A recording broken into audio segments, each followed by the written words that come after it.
which stands one nation, under God, indivisible, with liberty and justice for all.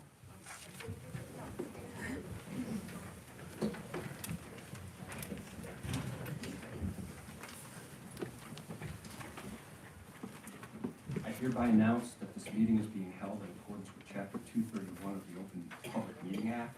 Proper notice of meeting dates has been given to the Morris Newsbeat and the Morris County Daily Record and posted on the bulletin board in the Borough Hall. This meeting is a judicial proceeding. Any questions or comments must be limited to issues that are relevant to what the board may legally consider in reaching a decision, and decorum appropriate to a judicial hearing must be maintained at all times. Karen, roll call. Mr. Orgenblick, Present.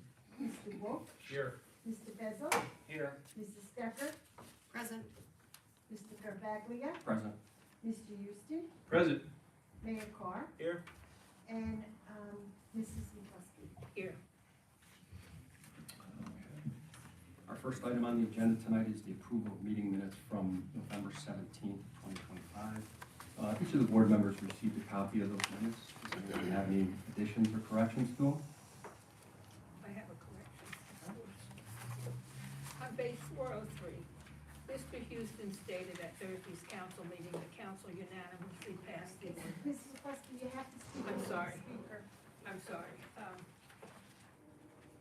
Page 403, down under new business none, and then there's a comment. Mr. Houston stated at Thursday's council meeting, the council unanimously passed the ordinance. I corrected him.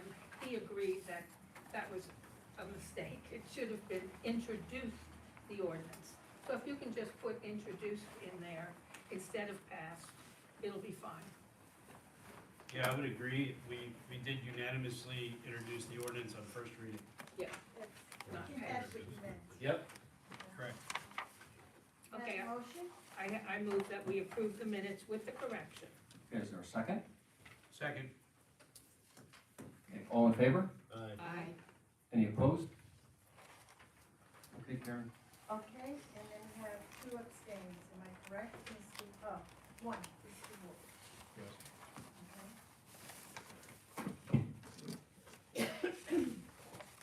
Okay, next item are comments from the public. And this is specifically for matters that are not on tonight's agenda.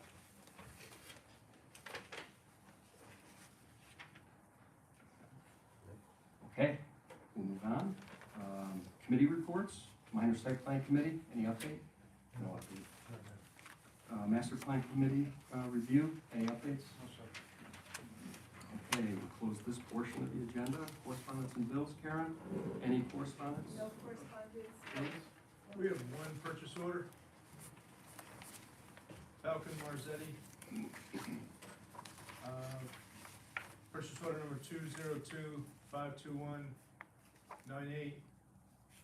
Order date of December 2nd. Okay, I don't know if your speaker is on.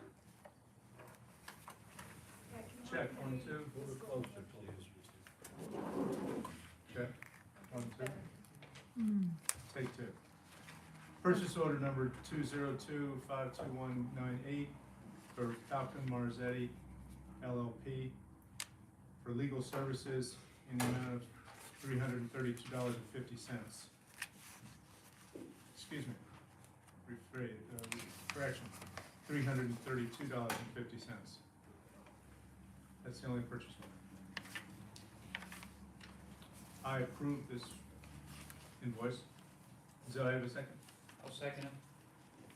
Okay, Karen, roll call. Mr. Orgenblick, Yes. Mr. Wolf, Yes. Mr. Bezel, Yes. Mrs. Stecker, Yes.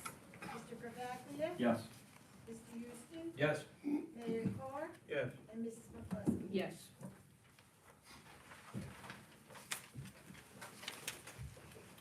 Okay, next item on our agenda is the one application for tonight.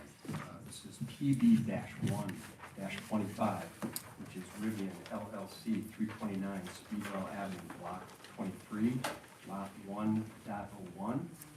This is a public hearing to include testimony from the applicant experts. At this time, and we can do a time check as it gets closer, but I would like to ask the testimony not go beyond 10 p.m. Mr. Caparo, if you're here tonight, everyone.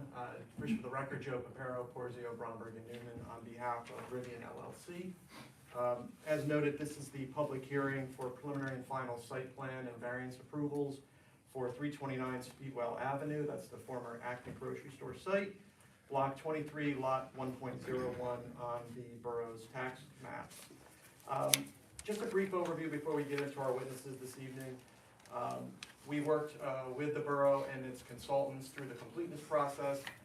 As part of that process for this application, we did supply a landscaping plan. That was one of the items that was recommended by your professionals. That is, those are the materials that are before you this evening as part of the site plan.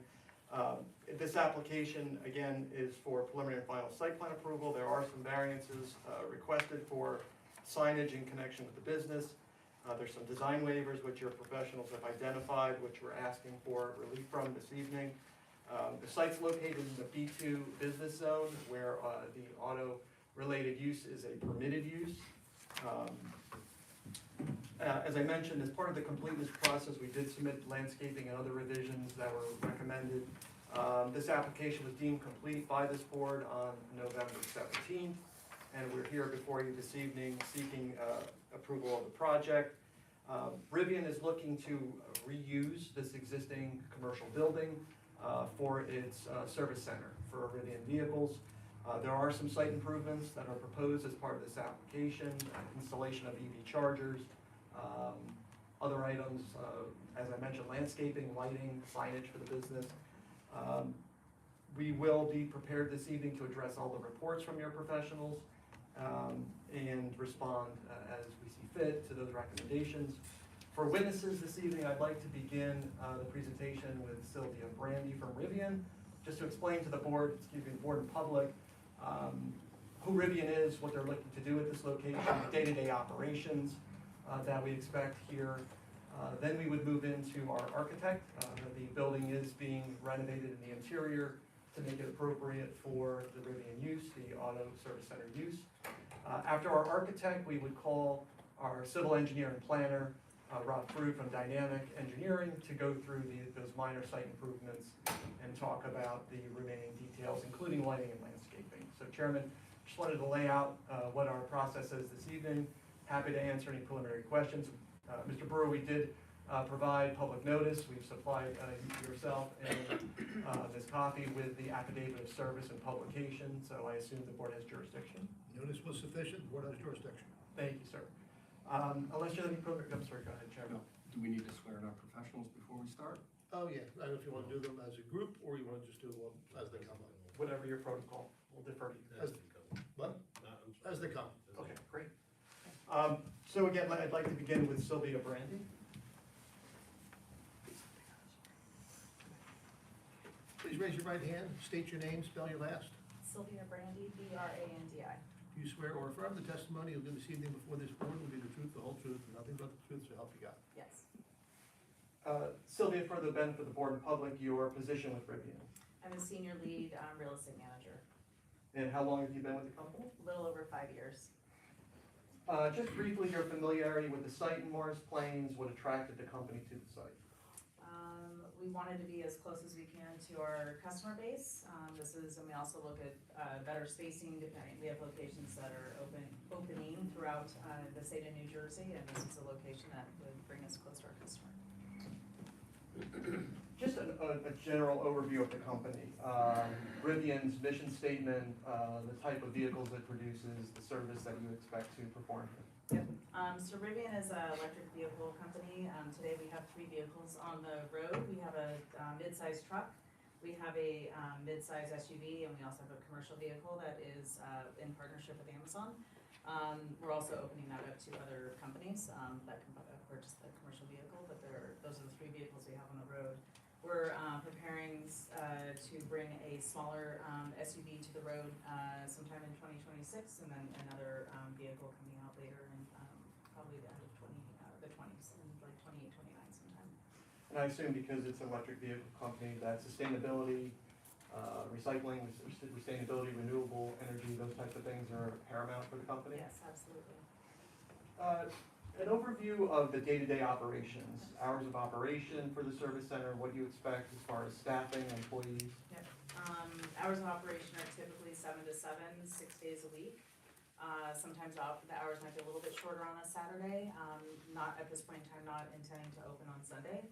The service center, the building is going to be used as a service center, so you need to get your vehicle maintained, you will come to this location, to do that. Because it's an electric vehicle, there's a lot less, components in the vehicle itself, so our maintenance from an EV perspective is a lot less.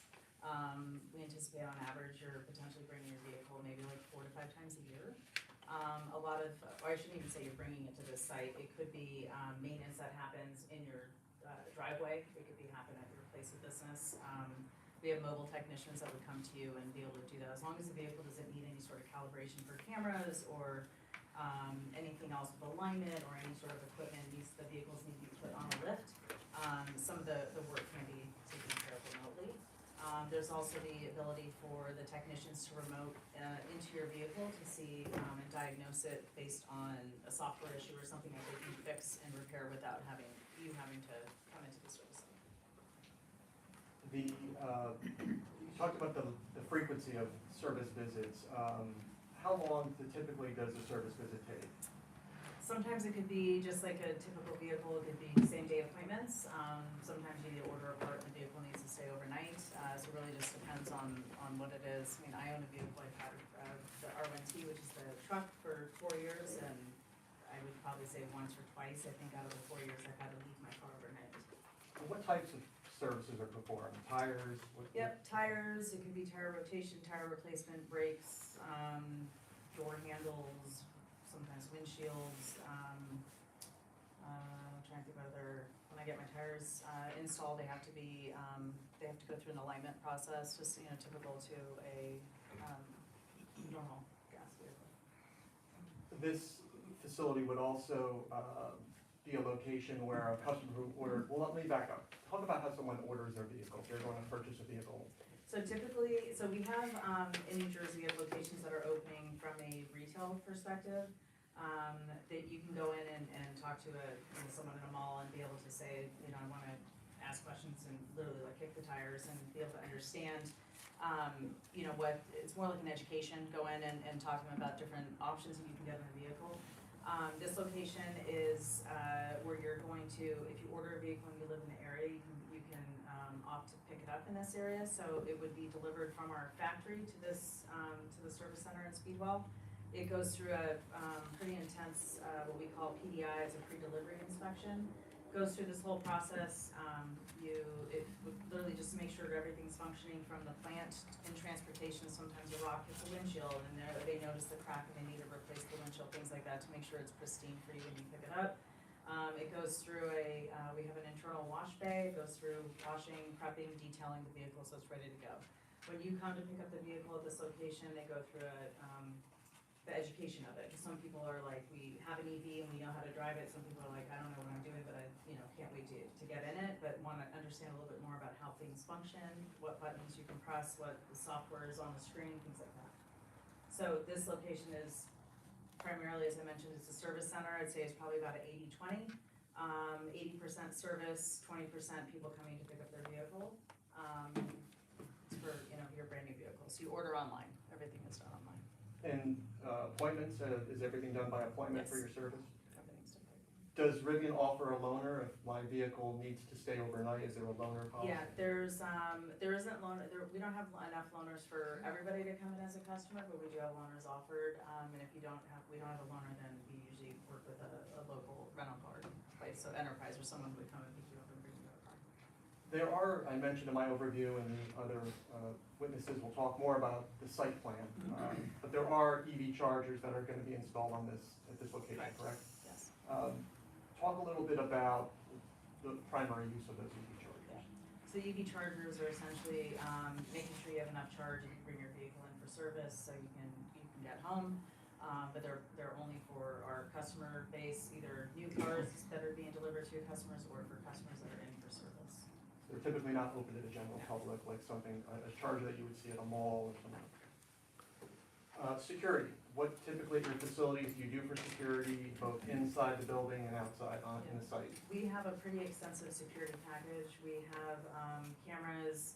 We've got contacts at every door, and those are all monitored off-site by our Rivian employees. They monitor all these locations 24/7, so we have a pretty extensive package from that perspective. I apologize, in the beginning, did you talk about the number of employees you expect per I shift? did not. We have about, there's usually about 25 to 35 employees at any given time, not at one shift, but at one that I identified and allocated to one location. I'd say there's probably like 12 people per shift. And that includes the technicians in the building and people working in the office? Technicians, yeah, people in the office, people washing the vehicles, customers checking, employees checking customers in and so forth. Now, you mentioned that if someone orders a vehicle online, it would be delivered here. That would typically come on a carrier It truck? comes in a car carrier, yeah, depending on the car carrier, that's coming, they're typically like 5 to 7 vehicles I think on this. And I know the civil engineer will talk more about circulation and truck and the loading areas and things, but that's typically done based on an as-needed basis, correct? Other typical deliveries, I mean, there's an office component to this. Yeah, we do have, parts that get delivered. We have a parts distribution center that's down in southern Jersey, so it's pretty close to this location. So they'll come deliver parts to this area. It would potentially, I think they have parts probably delivered every day, but I don't think to what extent. Some parts might be smaller than others. Some come on box trucks. Some come on car carrier. Car carrier. Some come on a semi, a 53-foot trailer.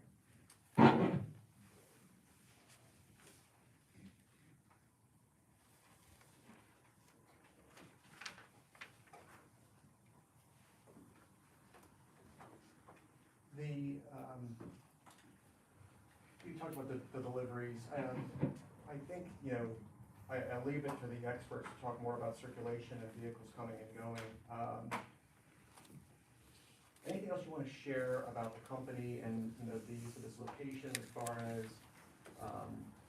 what Rivian's partnership with the community and what you typically do in locations where you open up a facility? We try to be good neighbors. We try to work with the local municipality if there's anything that we can offer. Also, we work with the fire departments in a lot of municipalities. They want to get and have additional education about the vehicle, about batteries, about other things. So we always try to partner with them if they're interested in doing that. We always open our doors and welcome people to come and educate yourself on the vehicle and technology for the future. And one final question, this came up earlier in maybe a technical review.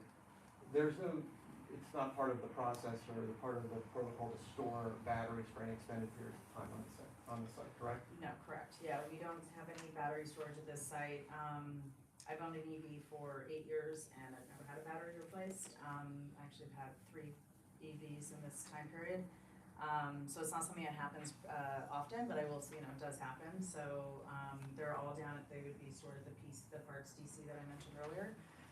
When you need it, they're brought to this location on an as-needed basis. They're brought in, they're in this huge wood crate. Literally open the crate, they drop the bottom of the vehicle, they replace it, and they ship it back. So it might be here for probably 48, 72 hours max, but they're usually like in and out, and we don't open the batteries, we don't touch anything, we don't reman or refurbish any of the components within that, they just get shipped back to the DC. So the battery that comes out goes back? Correct. Okay. Goes back in the same crate it came in. Chairman, board members, I have nothing further on Director Ms. Brandy. Okay. If I may, just a couple questions. Sure. How many vehicles do you anticipate selling out of here? Monthly, I'll say? So, because you're ordering them online, we have the option to pick up throughout all of our locations. We have in New York Metro and up in Rockland County, we have one of our, what we call last mile hub. So we're trying to drive a lot of our operations over to that location. If you choose to have it out of here, you have to pay a little extra for it, and it would get sent down here, so it's not going to be primarily used for delivery. So it might be hard to say, but maybe like 30 a week from that standpoint, because if the volume is a little bit less, some people say, I'd rather go to that location to pick it up because they're in between here and there. But like I said, this location is primarily used for service, so it's more for convenience for you in this area. And then how many It's a vehicles? 30 a week, it's probably, what did I say earlier, it's about 30 a week, I said, yeah. I'm And sorry. then how many do you anticipate servicing? me, Mayor, you just have to speak. How many do you plan on servicing a week? Do you have any kind of an inkling? We have best guess, I guess we can say, you know, what they're doing. A lot of times the vehicles are coming and going, so, I mean, it could be anywhere, I would say probably in the like 30 to 50 range. So, but I could be a little like higher on that. And just my final question is, what attracted Rivian to Morris Plains?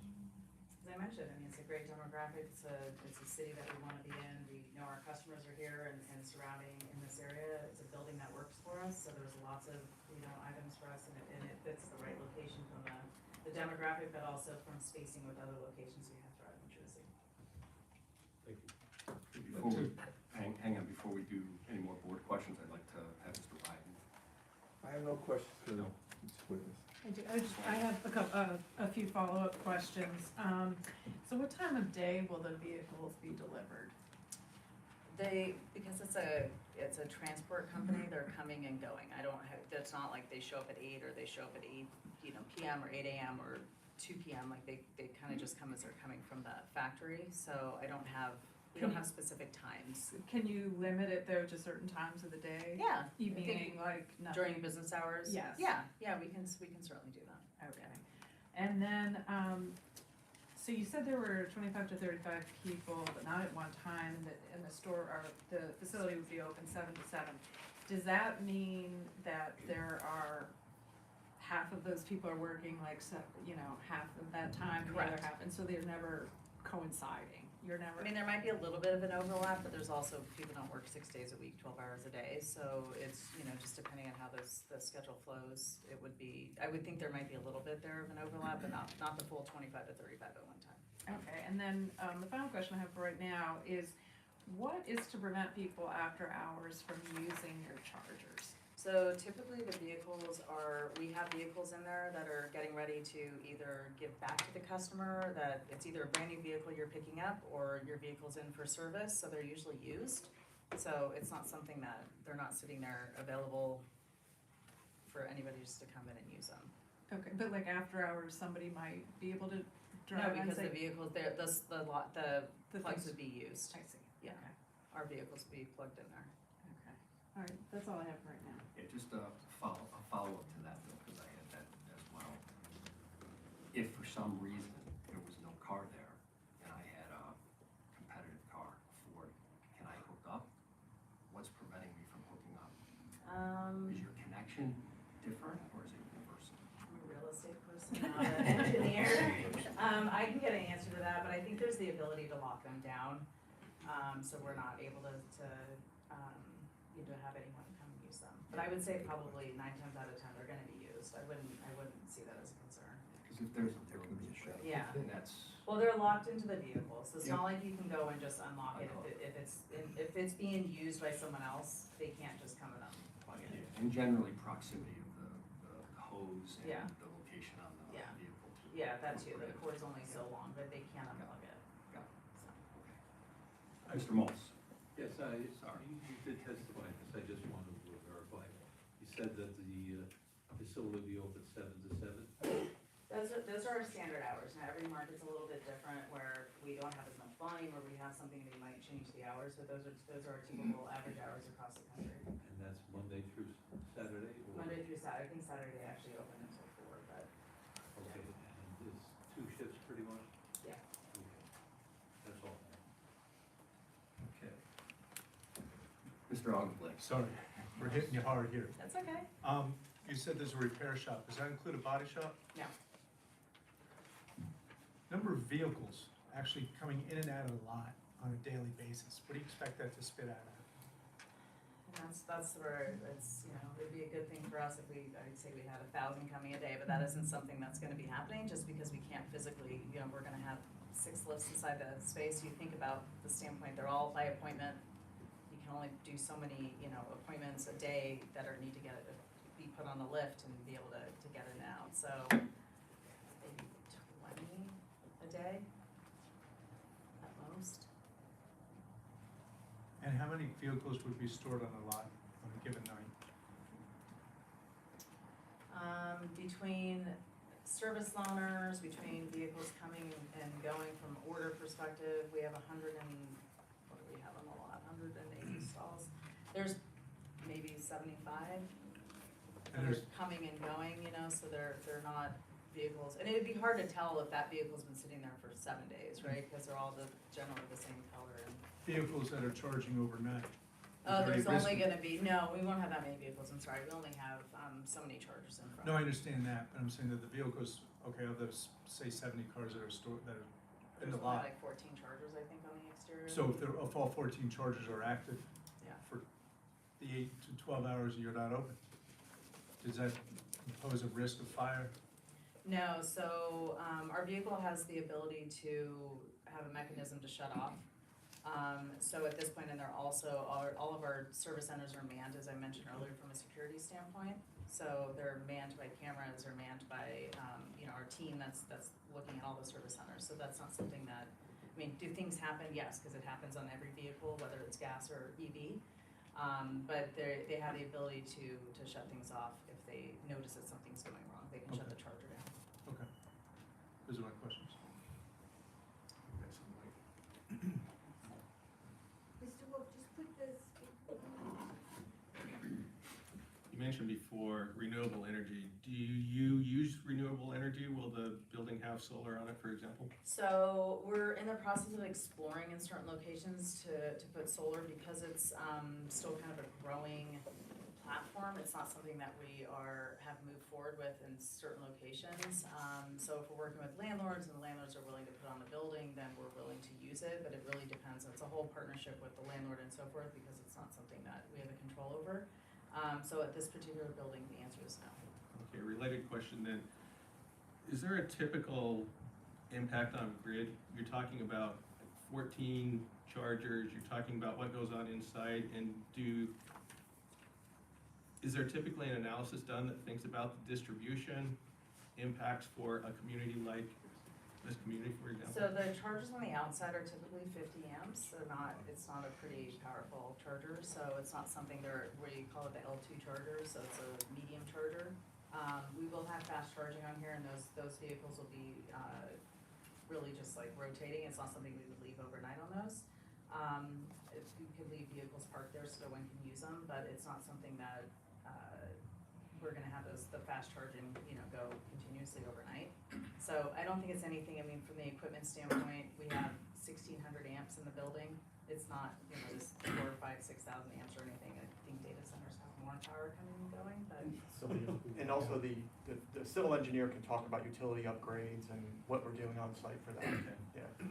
How about fire infrastructure? You, civil engineer? So, our civil engineer can talk about, he received the comments from the fire department, he's prepared to respond to those, but, you know, and the architect as well can talk about the upgrades to the building with the sprinkler system and things, so I would prefer we So defer. maybe I do my question, and whoever the right person is, Sure. because this one's probably my biggest question. So given that the facility will store and charge multiple electric vehicles, both inside and outside the building, including at the charger stations, I'd like to know what specific fire risk mitigation measures will be implemented, in particular, how the design addresses early detection, suppression, separation of vehicles, battery-related hazards, emergency access for our local fire department, if there's additional protocols or infrastructure that we need here to be able to handle, say, a fire that spreads to multiple cars at the same time.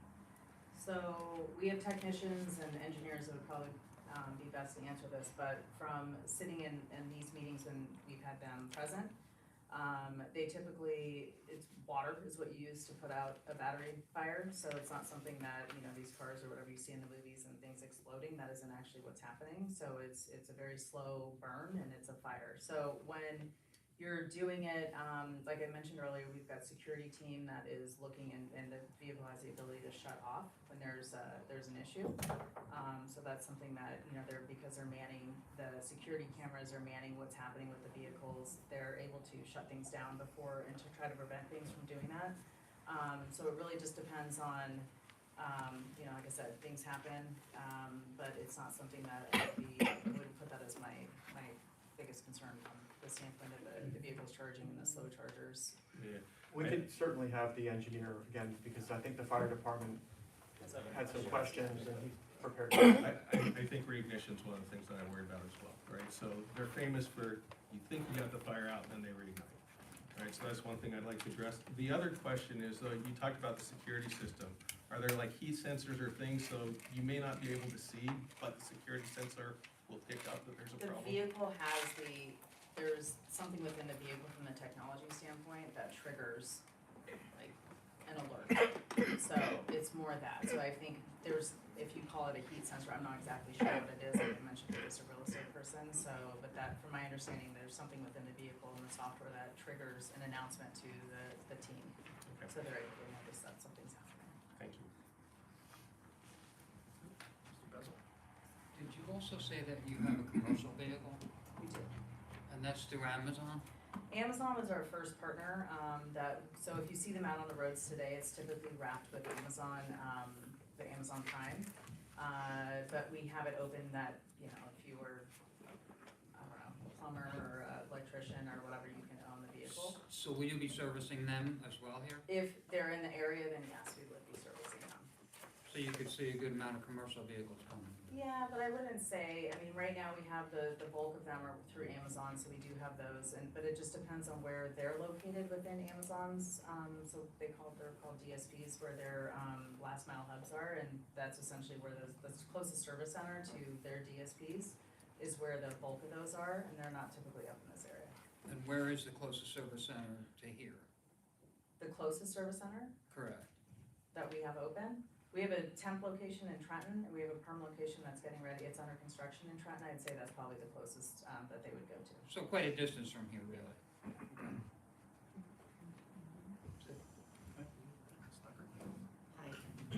Hi. Question, you talked about mobile technicians, and so presumably there's mobile trucks to go with those technicians? They're the Rivian vehicles. Okay, and how many do you anticipate storing on having? They usually take those home with them, because they're technicians that work remotely, so they might come over and pick up a part or do something that they need to do and then go back. So it's not something, like, for this location, they're probably in the Poconos, and they're going to places that are a little bit more remote. But they're not servicing all of New Jersey out of this location, because we have other locations open or getting ready to open. So it really just depends on where they're going, where those technicians live. But they typically live in the Poconos and work in the Poconos. Okay. If they're not taking the vehicles home, presumably they could be coming into the location after hours? I mean, they usually, that's their vehicle that they take, they live where they're working, so they're not, you know, they could live 2 hours from here, they're not gonna come in and just drop the vehicle off and turn around. Can they? Sure, they can come to this area, but it's not something that's typically happening. Okay. And then the second question, will there be the ability to test drive some of the vehicles out of this facility? So it's as I mentioned earlier, it's an education, if you wanna come, they're called demo drives, where you can go, it's a demonstration drive to understand the technology. Yes, that could happen here, it's by appointment only. We try to steer the people to do, like, the bulk of the test drives would be, coming from our location that's opening in the mall. So that's something that, you know, I'm not gonna say the mall yet, cause it's not, the lease isn't signed yet, but that's something that they're gonna be going to that location, that's where the primary retail, should be coming out of. That's it for me. Okay, Mr. Houston? Yes, thank you. Thank you for being here. Appreciate it. So I was just taking a look at your website, just looking at some of the other centers. So you have one in Blauvelt, New York. That's You've the got- last mile hub that I was mentioning earlier. It's the last mile up, so that's where all the parts will be coming from. No, that's the Parks DC in South Jersey. That's where we want the bulk of the people to go in New York Metro to go and pick up their vehicle. Okay, It's a service center as well, but that's the plan was to be both. okay. location. And then you've got a location in Island, New Jersey, and then there's the location you mentioned earlier, which is down in Trenton, New Jersey. So this would be the only location in this part of northwestern New Jersey. For right now, we have a lease that's getting ready to get executed for a location that's maybe 45 minutes away from here. So we're not gonna be on top of each other like a Honda or Mercedes or something, but we're gonna have better spacing, because we're not gonna have that many service centers open at one time. And as we continue to grow, that location will probably open by this time next year. If we can get this one open, also probably open maybe a handful of months prior to that. Okay. So, and then we have something else going in South Jersey, something else going in Central Jersey, so I mean, we're kinda just trying to, you know, piece them where you can, where they're there's spacing between each, about 35 to 45 minutes away from each other. Okay, so with the locations that are here, plus some of the additional ones that are opening, are any of them in a residential, I'll say adjacent to a residential district like this one will be? Trying to think what we're, yes, and, yeah, well, Woodbridge, yeah, technically the Island location there's residential right behind it, So where in Woodbridge is it? Route 1? Route 1 and 9. Okay, so it's on Route 1 and 9. Yeah, So arguably, it's not really a residential district. but it's it on- literally is residential right behind, they share a fence. But it's on a major highway. Sure. Okay. And the location down in, In Trenton, no. Yeah. The location we're working on in the South Jersey market, yes, residents are right across the street. across the street. Okay. So, now you just cover the New Jersey market or you cover No, Metro? I mean, I've been with the company 5 years, I put service centers all over the country, but Okay. I handle, my primary territory now is DC, Metro, North to Montreal. Okay, so are any of those locations, other than the one you mentioned previously, are any of those locations, existing near residential districts, and if so, how long? That's all the things that I've done. It's probably a 50-50, to be honest. I mean, opening locations, like I said, for the last 5 years, we started off in industrial areas because that's where, in 2020, that's all we can find when, the market for industrial was really tough to find at that point in time. So as we're starting to grow and to open more, what we call customer-facing locations like this one, this is essentially moving forward, this is our ideal to be in, with the community. Okay. So, to that end, a deal to be with the community, of these centers that you've opened, looking on your website, there's a lot of initiatives that Rivian wants to do, right? In terms of giving back to the community, being green, all that kind of stuff. Can you cite some specific examples in your entire area that you've worked with the community to do just that, to give back in any specific way?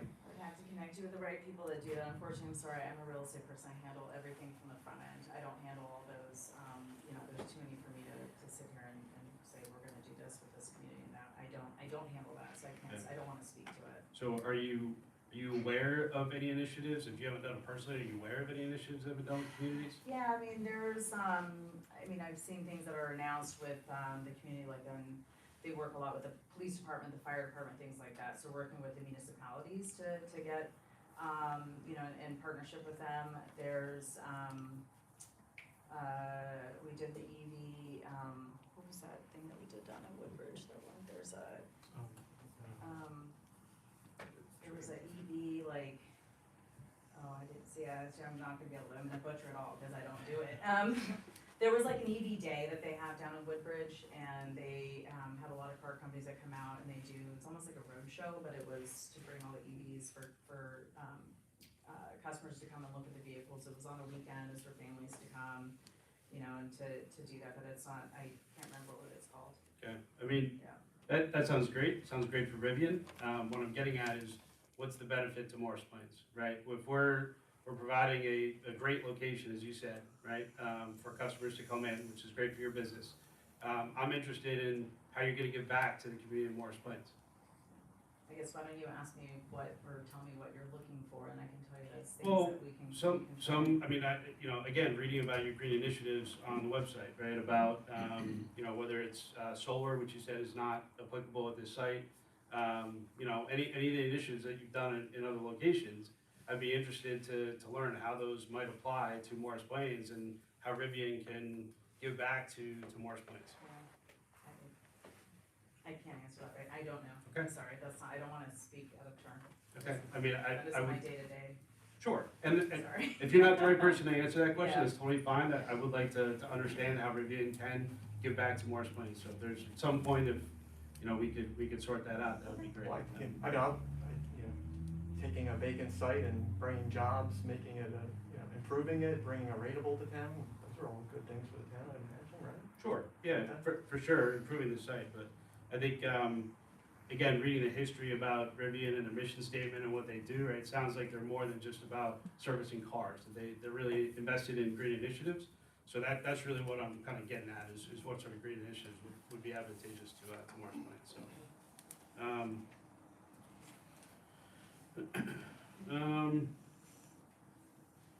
You mentioned earlier that the chargers are not open for public use, is that correct? Okay. And I know that some of the questions were around kind of locking them down, right, so that it could be applicable for open use, but I'm curious, why is that? Why wouldn't we want to open them for public use? I think it was a comment that came from one of the Yeah, it was, consultants. I mean, the responses, frankly, to the report that we received, one of the reports, was a question whether or not they are open to the public and what their safety concerns or security concerns would be. And I think Rivian, again, trying to be a good neighbor, and it sounds like their operational model really won't have many available anyway. So I think that's a good fit not to open them up to the general public and worry about people being there after hours, in light of the fact that there are some residences nearby. And in your other locations, are they open to the public as well, or they're? No. No, they're not, okay. So it's They're a, typically being used, I mean, whether you call them open or, we can put a sign and say they're not open to the public, and, that's not something you can do here. But they're just, our processes that they're generally just being, cars are plugged in, because they're getting ready for vehicles to deliver the next day, to the new customer, the service, you're picking a vehicle up, you don't wanna go home and have 10 miles on your car, 'cause you may go a little bit further than that. sure. Okay. All right, that's all the questions I have, thank you. Mayor Carr? Thank you. Ms. McCluskey? Yes, I'm gonna ask you some less technical questions. Do you Thank hire you. locally? Do I have, I'm sorry? Do you hire Yes, locally? Yes, absolutely, yeah, and we also have a training center, that we send, in our service center down in Island. We have, part of our service center there is also to train technicians. So you would Hire them, Typically- they live here, they Yeah, can go I down mean, there, they can advertise for train. that, Absolutely.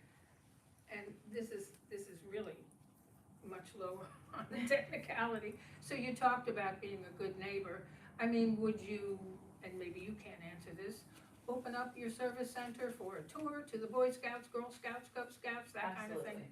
Wonderful, Yes, wonderful. yes. That's Yeah. really being a good Yeah. neighbor. And that's what I was saying earlier, those are the things and the initiatives that, our location in Lawville, the team went to a food bank and they helped, but I can't speak to all those things, it's only pictures and things that I've seen posted. I don't know, each individual service center is responsible for their own, it's not something that, we don't do as a company, everybody's going out on one day, they kind of just coordinate wherever they're gonna go and how they're gonna help their local community in need, I can't speak to those things. Okay, good, thank you. Okay, at this time, I'll open it up to the public. If they have any questions of this specific witness? None? Oh, No, I have a question. I have a couple questions, if I could. You gotta come up. Come up? Okay, thank you. Yeah, first of all, I'd like to say. Hang on. Hello? If solely gonna ask questions, you don't need to be sworn in, so there has to be like a question mark at the end of everything you say. Okay, Got it? Okay. yeah. But also, state your name. My name's Thomas Spinella. I live directly across the street at 17 East Hanover Ave. So I'm distinctly and very, affected by what you guys are doing. I hope my questions aren't too specific, but a couple of them would be basically, I think they were brought up here. Number one and I think everyone who lives in the community cares about it, would we be dealing with trucks being backed up at, 7 o'clock or 8 o'clock at night or 2 o'clock in the morning with backup beepers and keeping us up, or lights that are being, Yeah. installed that are gonna shine in our houses? Cause like you said before, this'll be a unique situation where you're building, or you're putting something up that is directly across the street from a residential area. Mhm. So, like I said, it's, unless you have a unique situation where you've done this before, or you haven't done this before, we're gonna have to deal with, that process. So, Yeah. the delivery time, I think you were asking. Yeah. Elizabeth asked that, and so from that standpoint, we can limit it to during our business hours. Yeah, I So mean, that's like I not said, I something think it's a great thing that you Yeah. guys are doing something here, but what I don't want is, I don't want a light shining in my window, or a backup beeper with cars being delivered at 2 in the morning. You know, pretty simple, you know, things, that's pretty much, Yeah, I you know. understand. So is that something that can Yeah, be, we can limit that to. limit we that? already said Yeah. that, I think we talked about that, yeah. And is there a plan for how the lighting is gonna be put up Lighting in the parking lot, you're talking about? in the parking Let's, lot? let's wait for the engineer. She's not- Okay, she's not yeah, lighting yeah, it. yeah, like I said, I may be asking two, No, it's all good. you know, questions that are too, you know, but those are the things that are concerning me and maybe concern other people, especially me, cause I live directly across the street. Yeah. So, if there's some way we can get that information Yeah. before, Sure. yeah, He'll be up next. he'll be up next? Actually, two more witnesses. Oh, okay, Not to be I'm sorry, negative. maybe I spoke too soon. That's but- okay. That's Yeah, fine. they asked about that, those are the things that concern me, mainly, garbage disposal late at night, delivery of vehicles, and, you know, light pollution. Sure, That- great questions. The engineer actually was required to submit a refuse and recycling report to the board and its professionals. He'll speak to that, as far Okay. as delivery, pickup times for the refuse. and- Alright, great, alright, thanks, that's pretty much it, yeah.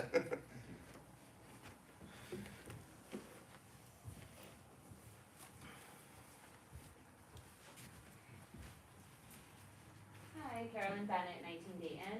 I just had one quick question, which I think you can expand on, but if not, you can tell me no.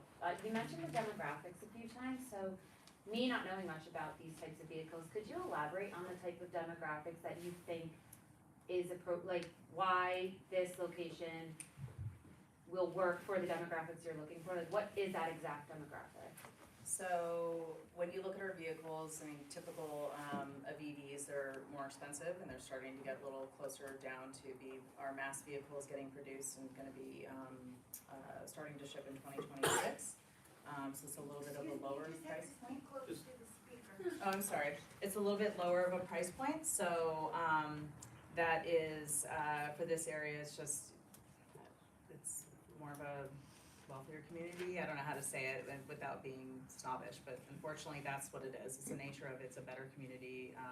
We have where our customer base is living and where the orders are coming from and where our pre-orders are for the next vehicle, and this is the general area where they're living, so. No, that's good to know. So, and I don't think it's snobbish at all. Okay. Thank you for residents Yeah. here. So like the demographics, like is there a target income of these types of people or? So our lower price point vehicle that's being mass produced starting next year is about a $45,000 vehicle. So you can decide what you think the Yeah, demographics yeah. needs to be, but that is, you know, this is the area where, you know, you're educated people that want an EV and wanna be, you know, to give back too. You know, that's the other thing you're asking me about me giving, but unfortunately our customers too also wanna give back and do something that's better. So that's where this community is, and that's, you know, this is the reason why we chose this. Yeah, that's great. It's great to hear that. I mean, I've been in a few planning board meetings and hearing other applications talk about the demographics here, and I think that is more so spot on of what's around here, so I just wanted to ask. Yeah. Thank you. Thank you. Welcome. Anyone else? Okay, Ms. Brandon, thank you. Thank you. Thank you. Chairman, board members, we'd like to call the project architect, Ian Ramus, today.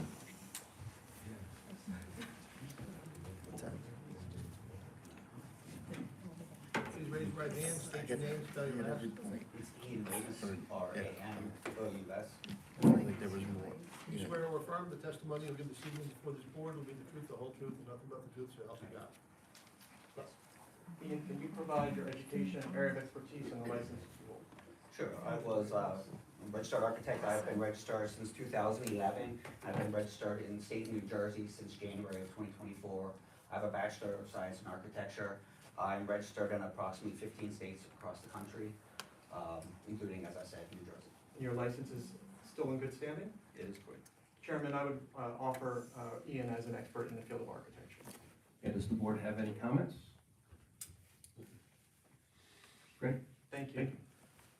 Ian, let me back up. You have experience working with Rivian in the past? I have, correct. And you've worked on more than just this facility, correct? Service centers? Yes. you and your firm designed the renovations of this existing retail establishment to convert it to the auto service center, correct? Yes, that's correct. Can you walk the board, and Sylvia did an excellent job talking operationally, can you walk the board and the public through interior renovations, what the floor plan will look like, and and before you get to the exterior, let's start with the inside. Sure. So as you're all aware, this is a former grocery store, Acme. It's been vacant, I think, since around 2021. In order to facilitate the service center, it is more or less a complete demolition of the interior to take it back to the shell condition. And the majority of the facility is going to be the lifts and service-related items that you need, such as storage of parts and other things related to that. However, there is a customer component at the front of house, which is typically going to be considered a customer lounge, associated restrooms for anybody that might be waiting, as well as offices and conference rooms for the workers. There is furthermore a break room for the workers that are working at the facility as well. But largely you have fairly small front of house space and then more or less service. So you have lifts for the service, you have one small area in the back that the board had been asked for me to speak about, and it is called storage of hazardous waste. This is about a small 125 square foot portion of the building that there might be some tires stored there, and there's some hazardous waste which will be considered liquid waste. And those are going to be going in either hazardous material containers, or there is a fire rate storage cabinet as well. That's this area right back here.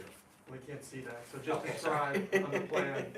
Yeah, so in this area right here, essentially what it is two fire retardant storage cabinets for anything that might launch.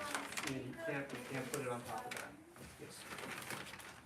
In this area is a two fire retardant cabinets for storage of anything like that.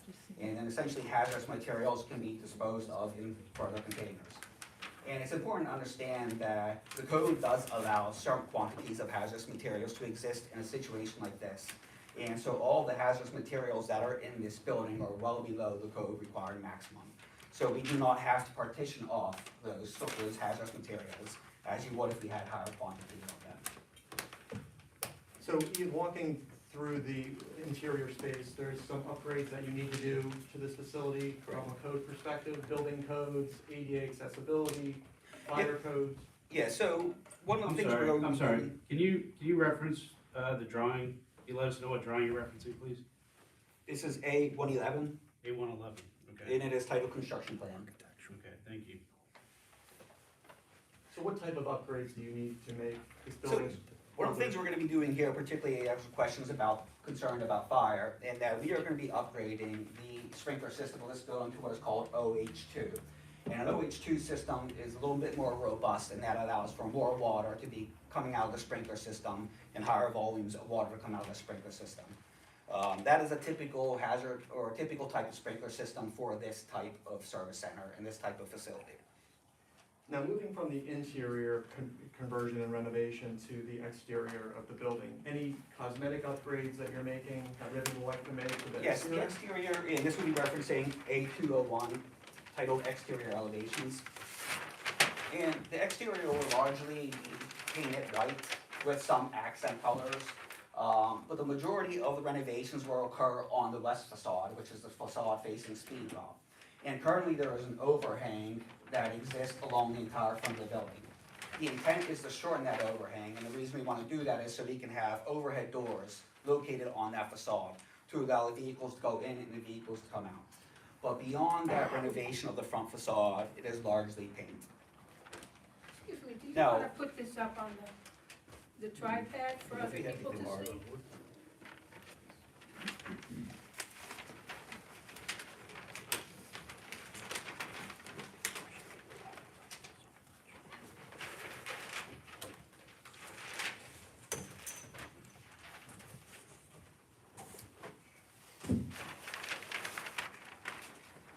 And maybe you can even turn it so that the public can see it.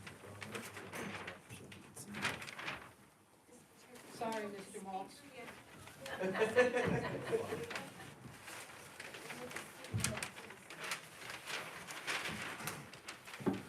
Are the, sorry, excuse my question, are the drawings only architectural, or have they been? Stop. They can't, all right, yeah. Here, you want to click? He's got them. So while he's setting that up, plans that Ian is testifying to were the plans that were submitted to the board. They haven't been modified for presentation purposes. These are the plans that we submitted, correct, Ian? I'm sorry? These are the plans that were submitted to the board? Yes, that's correct. So, sorry, as I was talking about the front facade renovations, that largely is gonna exist along the west facade, which is the side facing Speedwell. And so currently there exists this overhang that is in front of the building, exists the entire length of the facade here. Our intent is to shorten that off in this section and in this section. And the main reason we're doing that is to allow for these overhead doors to be installed. This one right here on the left is where you drive your vehicle in for service. This one here on the right is where you will exit your vehicle out for service. So that is the main reason for that modification, so we can drive those cars in and out of the building. In the other modifications to the building exterior are some wall signage, correct? Correct. Now, Mr. Fruit, as a planner, will talk about the wall signage in more detail. There were some variances noted for the wall signage, particularly, it's internally illuminated, correct? Yes. That's typical for Rivian? That's correct, yes. Again, Mr. Fruit will talk to the variance relief needed, but can you just identify the signs that are going to be affixed to the walls? Sure. And which I didn't, just for the board's reference, just note what elevation they are on. Yeah, so on the south elevation right here, this is where we will have Rivian as internally illuminated, as Joe had said. And this is exactly where Acme had their sign previously, so the sign is being placed in the same location as it previously existed when it was Acme. On the front facade here, which would be the west elevation along here, we have one main Rivian side over the entry, the main entry into the building for the customers. And then the other signs that are being considered signage by the boards. One says service, and the other is what's called the compass. And the compass is Rivian's sort of trademark logo. The service sign, as you can understand, is more about directional and operational. It's telling the people, this is where you're gonna drive your car in and gone. There's no signage on the exterior. There was noted questions about other signage shown, noted on the plans, and realistically, those are more directional. For instance, they say no tailgating, they say customer lounge. Those are not really branded signs displaying Rivian. They're more functional signs for the public to understand. I walk into the customer lounge here, I cannot tailgate here. Another one, for instance, says you're under video surveillance. So they're informational signs for the public to understand. Thank you, Chairman. I have nothing further on direct for the architect. Mr. Ryan? Yes, thank you, Chairman. Can you talk a little bit more about the hazardous waste you were describing? What's the nature of that material? So I couldn't really speak on exactly what is going to be stored in those hazardous waste materials, but my assumption would be that this is tires and, you know, maybe coolant or other things that might leak out of a vehicle, but I'm not really in a position to speak on the exact. Mr. Ryan, Who will? let me call Sylvia back up just on that point, because the architect did mention that room, so operationally, Sylvia, can you talk in more detail? Yep. Let me just see where, Ian, just quickly, can you show Sylvia what you were referring to?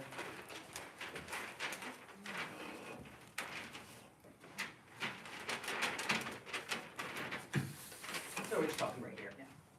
So if you were to walk into any mechanic or automotive user, they have those big tubs of other fluids and things like that in there. Our vehicle doesn't have oils, true oils, as you would in a Honda or another vehicle. But we do have coolant, we have an air conditioner, we do have brakes, we have brake fluid. But as Ian mentioned, we do have a lot less of those things. So our fluids, and we do have a list that we can provide from our EHS team that can give you the list and quantities of each location. But they're less than what you would see in a typical service center. But we do have the same, or similar, I should say, but just from a less standpoint, but no oils and things like that. Thank you. Well, I think we'd like to see the list, but how is it ultimately disposed of off the site? We have a third-party vendor that comes into all of our sites and picks it up and hauls things away.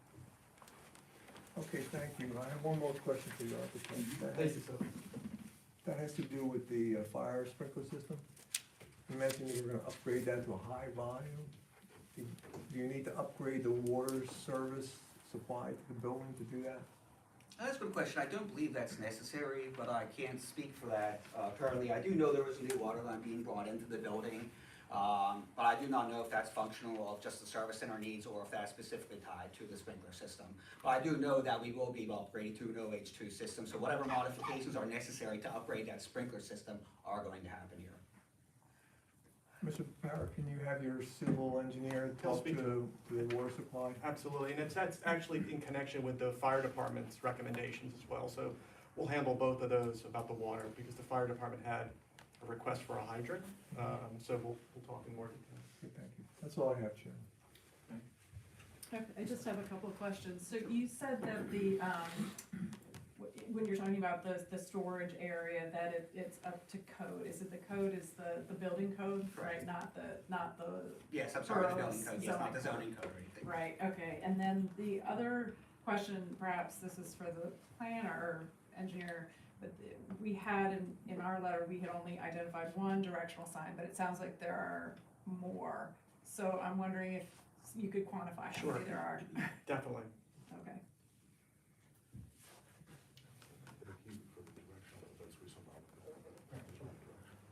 Yep, we'll provide that. Okay, all right, that's all right now. Okay, Mr. Malt? Nothing. Nothing? Mr. Augenblick? Is this a traditional cookie cutter layout, or is it unique to the Acme building? Forgive me, one more time, just because I gotta be on the microphone. Is it a unique traditional cookie cutter layout, or is it unique to the Acme structure? I'm sorry, I still did not catch that. Is this building done traditionally the way you design other Rivian Yes, I'd say buildings? this is a Or is fairly- it, or are you having to start over again and think outside the box to make it all fit for you?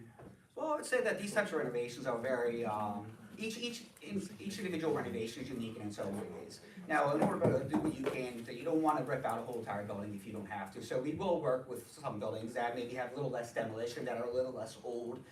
For instance, maybe they have new restrooms or something, we can keep those and use those as they are.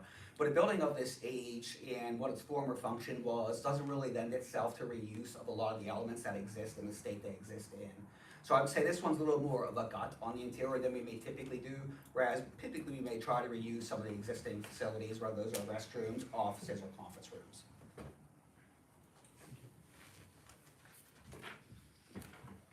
Within the building where the customer lounge is, will there be clear sight lines to the automobiles that are being serviced?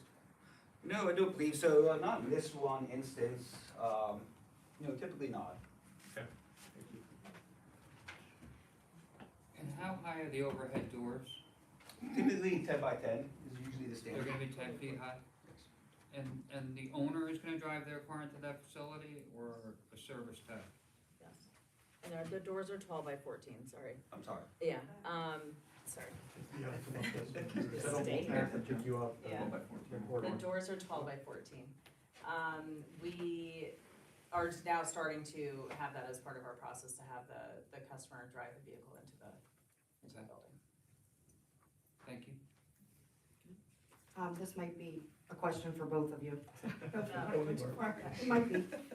So you talked about the storage of hazardous waste, and you talked about the batteries not being stored on site for more than, 48, 72 hours. In the event you have a battery gone bad, where is that stored, or where is that put? Is that in the same area? I don't know if you have a separate area So for it something stays in like the that. vehicle until the new one comes in, and they essentially swap it out. It's the entire, if this is my vehicle, it'd be the entire base of the vehicle gets dropped, and then the new one gets placed. The old one gets put back in it's a gigantic wood crate that it comes in, it gets screwed and gets sent off. Even if it's a hazard, you don't do anything in particular to move it? No, it literally just gets replaced, and that's it. We don't touch it, they don't open it, they don't do anything with it. It just gets shipped back to the Hertz DC. And if it is a problem, does that vehicle get stored in the facility, or does it move to an outside location? No, it's usually stored, I mean, it could depend on where they put it. It could be outside, it could be inside, but it's not something that's typically that there's an issue with the battery, if you shut the vehicle down and it's like if you have an issue with a coffee maker, you unplug it and it just sits there and nothing happens to it. That's essentially what would happen. They just shut it down and leave it. Okay.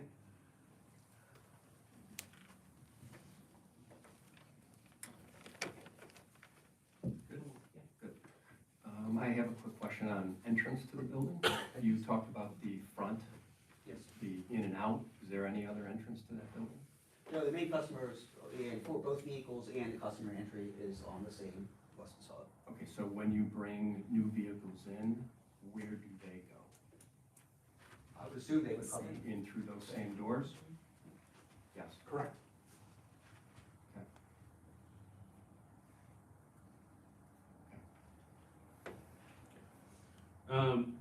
Just a few questions here. So actually, sorry, I probably have to have her come back up. Sure.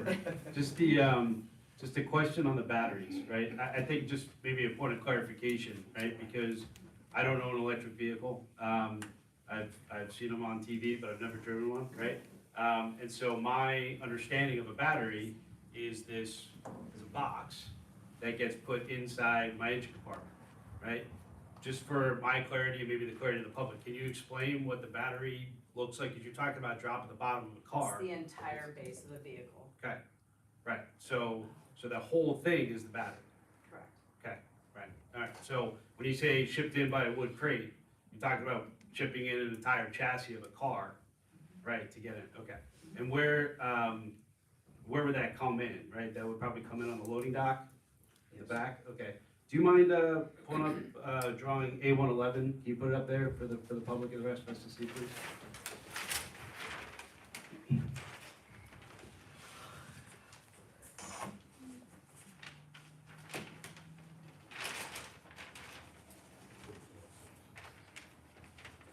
Okay. Thank you. And can you just point to where the loading dock is? Okay, so that's the existing loading dock currently, okay.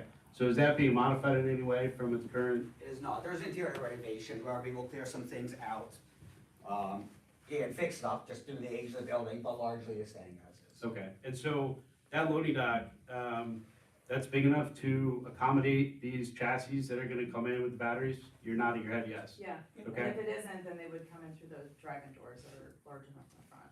Okay, and then can you just point out where on that drawing that hazmat area is that you were talking about earlier, please?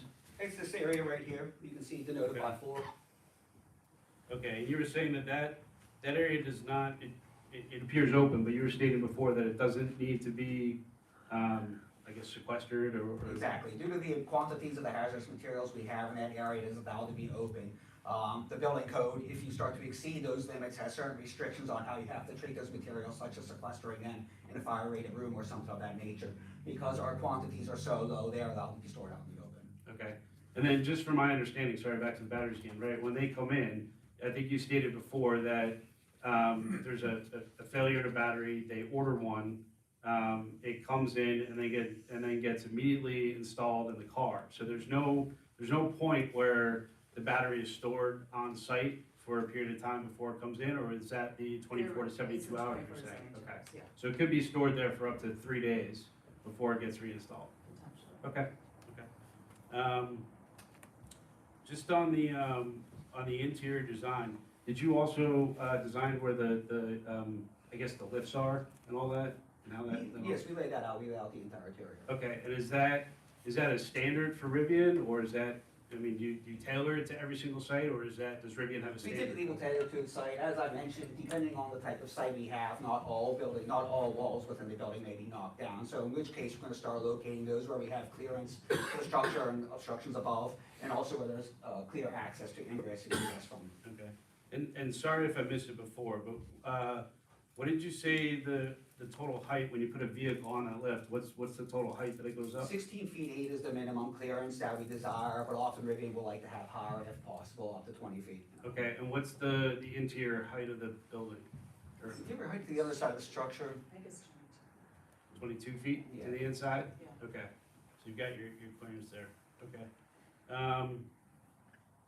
You already asked the question about the additional water supply, I appreciate that.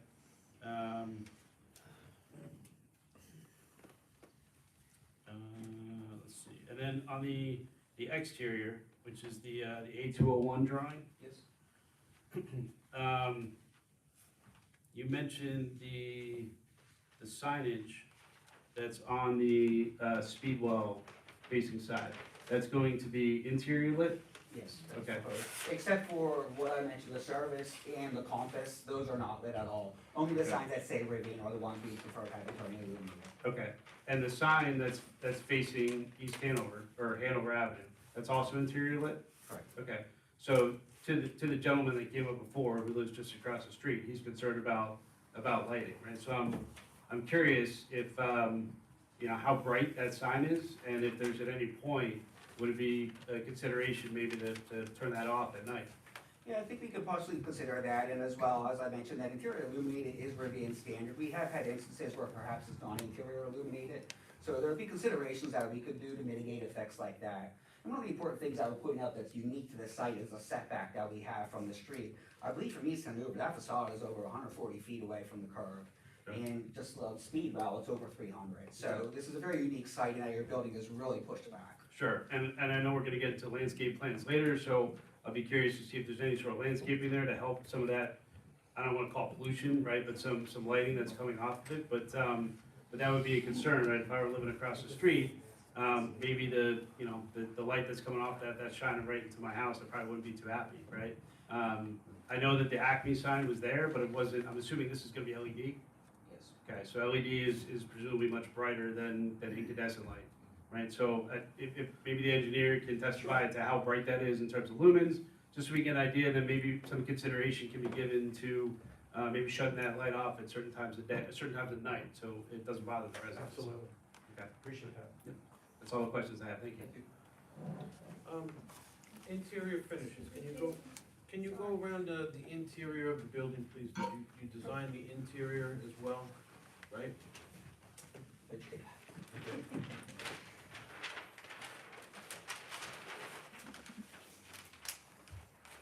You can just kind of walk us through the interior of the building and Sure. let us know. So as we were talking about, this is the facade here. That is gonna face Speedwell, the west facade, that is the main entry. So what we have here will be a new entry doors into the building right here. And that is where your service lounge, that's the main area where the customers are gonna be sitting and waiting while the service is happening.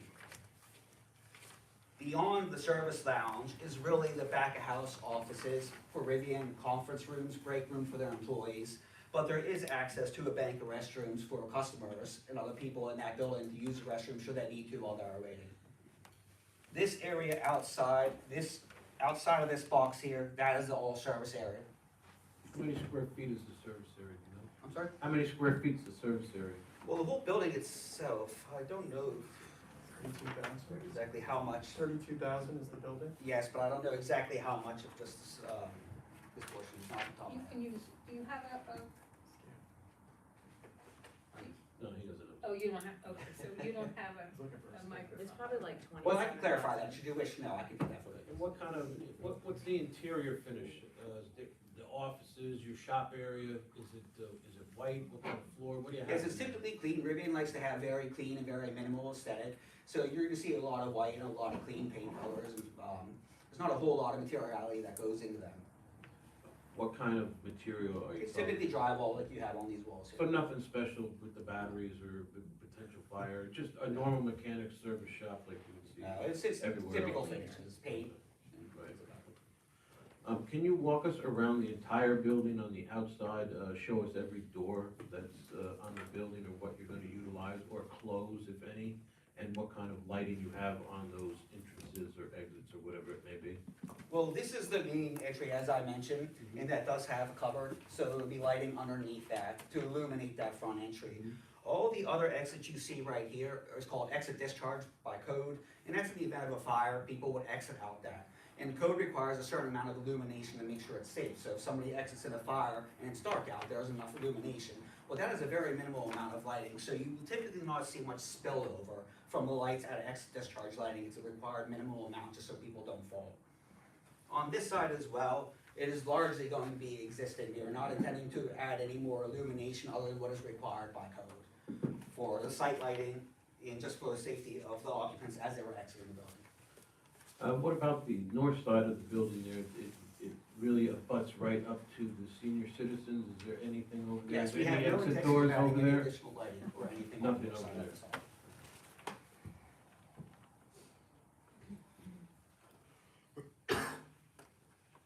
What is the exterior finish? Exterior finish is paint. The way that it is now with just the No, different there are color? 2 areas that are gonna be supplemented with, I would say, accent colors. The majority of that is gonna be white, however. The 2 accent areas is right where you have your Acme sign. There was a sort of a built-up portion of the building that had Acme sign, that will be painted an accent color. This overhang that remains here will also be painted the accent color. The remainder of the building will remain white, will be white. Any trim colors, any? Not currently envisioned, no. What's the accent color? The accent color is called Black Forest Green. It's a darker green color. The upgraded sprinkler system, I don't know whether it's you or somebody else, is that strictly water? Is there any chemicals in that system It's at just all? water. Just water. Thank you. I just have one question. What are the overhead doors? Are they glass, are they wood, are they They're metal? glass. They're metal glass, yes. Okay, so you can look at, Yes. yeah, okay, Are those, that's it. I'm sorry, are those doors operated interior by a person, or how does you say customers I drive think it's in? motion sensor. Yeah, they have, for the vehicle to drive in, they are motion sensor on the outside, but inside they're the automatic doors that you press the button. And there's a time, I guess, when Yeah. they're delayed opening or Yeah. stayed open or what have you, and then they close automatically, or do they, is that a push button? For the sensors, it would close automatically and there's no I can back up. sorry. Might as well just sit right Yeah. there. They would close automatically, they would have sensors on the, outside the doors themselves. And the loading dock doors, those are manual, all manual manual, doors. and everything else is manual except for the, The drive-in doors. the big in the- in 10 by the- 14 or 12 by 14 doors. Okay. Thank you. Sorry, I just have a follow-up question, my leading question. So the backside of the building where the loading dock is, as the mayor mentioned, right on the north side there, there's assisted living, but on the backside there across the street, there's residential apartments. So what does the lighting look like at the loading dock? Currently, there's not a whole lot of light back there, and I believe we actually need to supplement it just to meet the code required levels.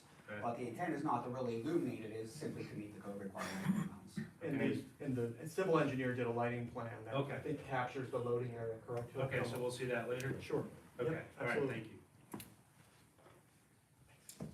Chairman, I have one more follow-up. Typically, we would see from the architect rendered elevations of the building showing colorized drawings showing the accent colors, the finishes, the materials, those kind of things. I think we should have those as part of the package so that it's all understood what this is going to look like. There's no subjectivity later, particularly for me when we inspect the site when it's done. So, Mr. Pepera, can we get those type of drawings, please? Yeah, we could certainly submit something that's consistent with Ian's testimony. Ian, your testimony is that it'll be painted white, there'll be an accent that's dark green. That's correct, yes. Will the rendering show anything other than that? They would not. But we can certainly supply that. Well, I think the board needs to have that for the package that might move to approval if it should go that way. Okay. Thanks. I'll open this up to the public.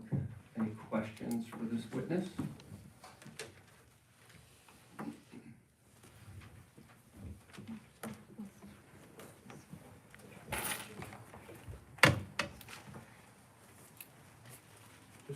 Just questions.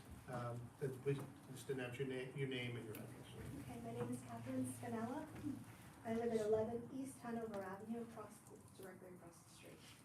And I guess one of my questions is, you have those doors going up and down for the cars to come in and out. Has there been any consideration about noise? Because I am directly across the street and, I don't want to be hearing that all day on my Saturdays outside, enjoying with my family and friends. So has any consideration been made for noise on those doors going up and down from 7 AM to 7 PM?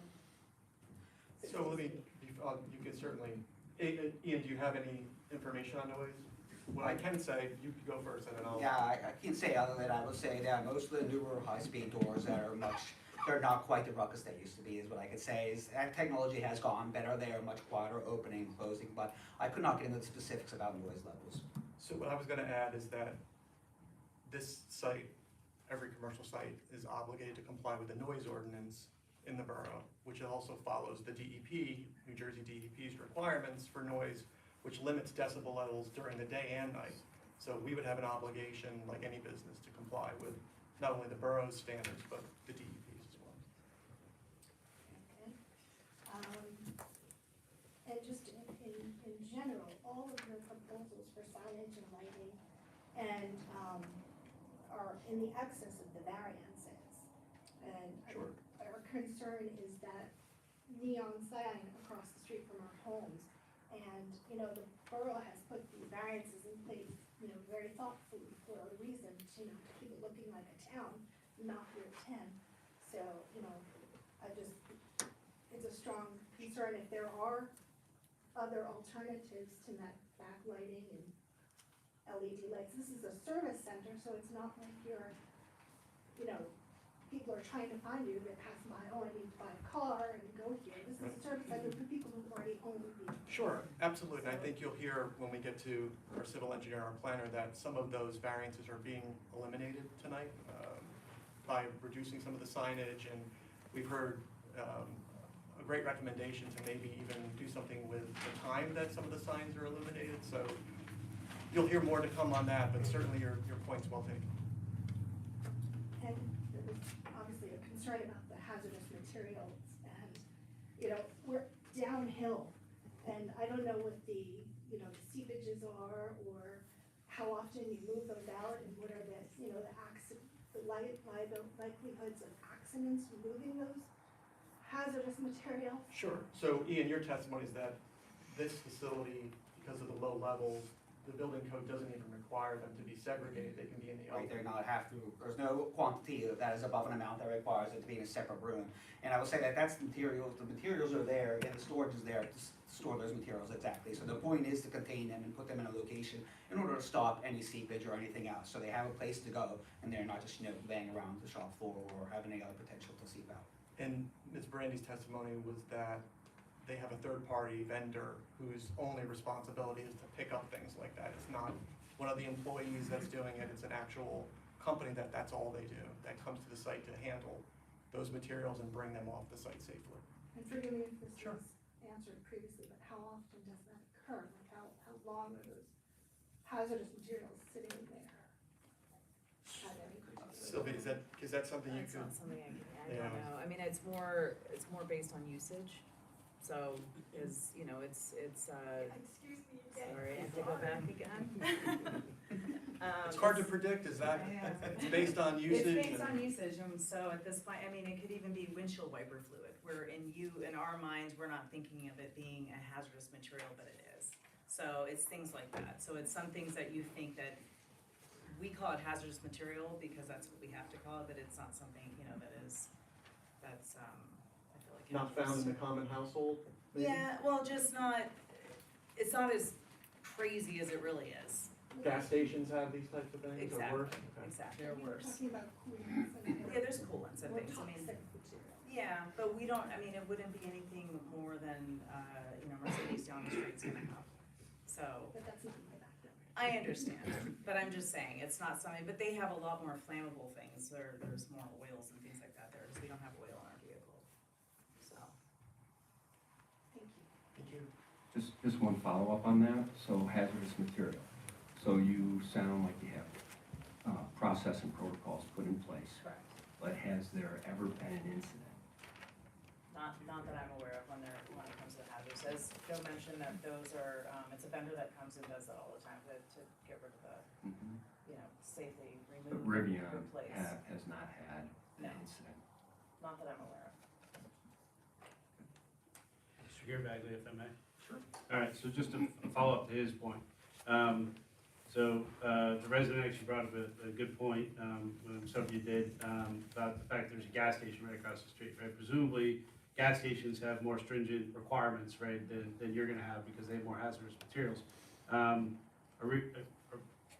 Is it possible to understand, just for my edification, maybe for the public's edification, what those requirements are and maybe how they differ, right? I know you said it's not as hazardous and things like washer fluid and that kind of stuff, but I think maybe just to ease some of the concerns from the residents.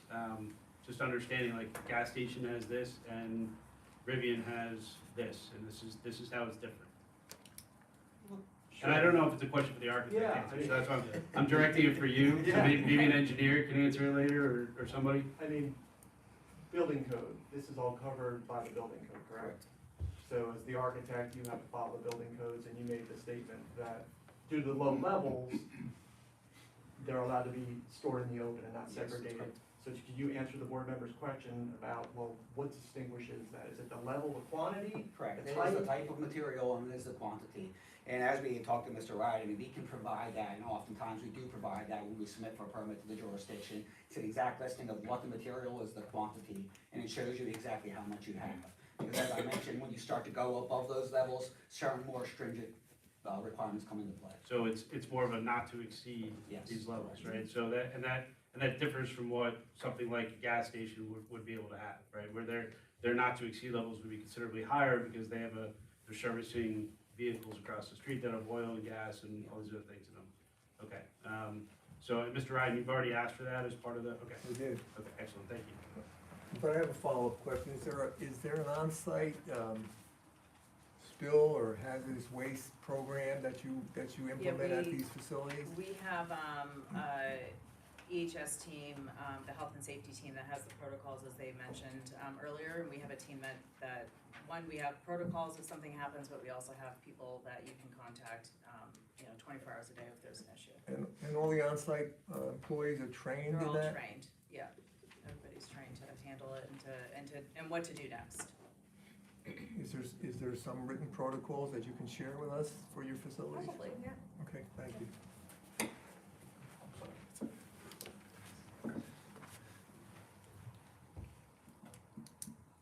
Okay. Mr. Reynolds, thank you.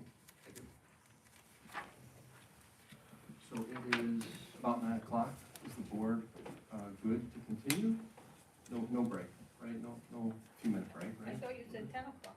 Oh, I did, to stop testimony. I'm just asking for like a 5-minute bathroom break if anybody needs it. You good? All right. Thank you. We'd like to move on to our civil engineer, Rob Frood, who's also our planner. Raise your right hand, state your name, spell your last. Robert Frood, F as in Frank, R-E-U-D. Do you swear or affirm the testimony you do this evening before this board will be the truth, the whole truth, and nothing but the truth, so help you God? Yes, I do. Rob, for the benefit of the board and public, your education, licenses you hold, and your area of expertise. Certainly. I have a Bachelor of Science degree in Civil Engineering from Lehigh University. I've been practicing civil engineering and land development consulting for over 30 years. I'm a licensed professional engineer in New Jersey, as well as a number of other states in the Northeast. I've testified, I have not testified here before, but I've testified in over 100 municipalities, including probably a half dozen or more in Morris County. I'm also a licensed professional planner by examination. I've been accepted as a professional planner in several dozen municipalities throughout the state. And your licenses as both the civil engineer and planner are still in good standing? They are, yes. Chairman, I would offer Mr. Frood as an expert in planning and civil engineer. Okay, board good with that? All right. very Thank you. good. Thank you. Thank you. So I know you have a number of exhibits. If you want to start there, Rob, we'll have to mark those. Nothing's been marked yet. Those are the architectural plans of what were submitted. So you'll start with A1.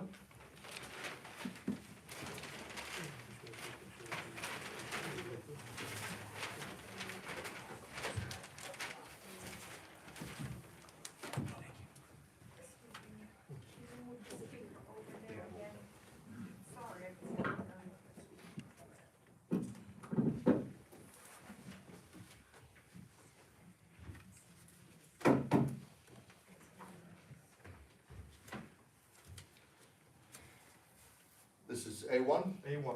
Okay, so what I marked as A1 has today's date, 12/8/2025. It's entitled Overall Aerial Map Exhibit. It was taken from a near map, which is an aerial imagery service. The image date is October 4th of 2025, so it's fairly recent. On the page, we have north oriented to the top of the page, which means that we have Speedwell Avenue running up and down the page through the middle, and East Hanover Avenue running left to right throughout the page. Morris Plains here, Township of Morris, as we know, is on the opposite side of East Hanover Avenue. So I'm just trying to get a little bit of context for where we are. Again, this is a commercial intersection. You've got a gas station, a bank, you have the laundromat out of the corner here. There are residential zones as you go to the north and to the east around here. Again, also is the Buckley Way, which is on the east frontage, dead-end street that services the apartments and the rear entrance of the Arbors. It does not continue through to Academy Road. So that gives you a general idea of what's happening in and around the area. I'm gonna now go to we'll mark it A2, and this is the same image. And we have enlarged the scale so that we can better see the existing conditions on site. Mr. Fruit, can you maybe stand to the side a little bit so we can? Certainly, I didn't want to stand right in front of our residents, but I might make it a little bit more difficult for Mr. Maltz. Well, I think you can see already anyway, so I'm gonna cover that. He's got the worst seat. Thank you. Excuse me. All right, so this is A2, again, same orientation, Speedwell Avenue on the left side of the page, running north-south. East Hanover Avenue is at the bottom of the page here. And we now see the site enlarged. For specifics, it's block 23, lot 1.01, 329 Speedwell Avenue. It's about 3.375 acres. It is located in the B2 district.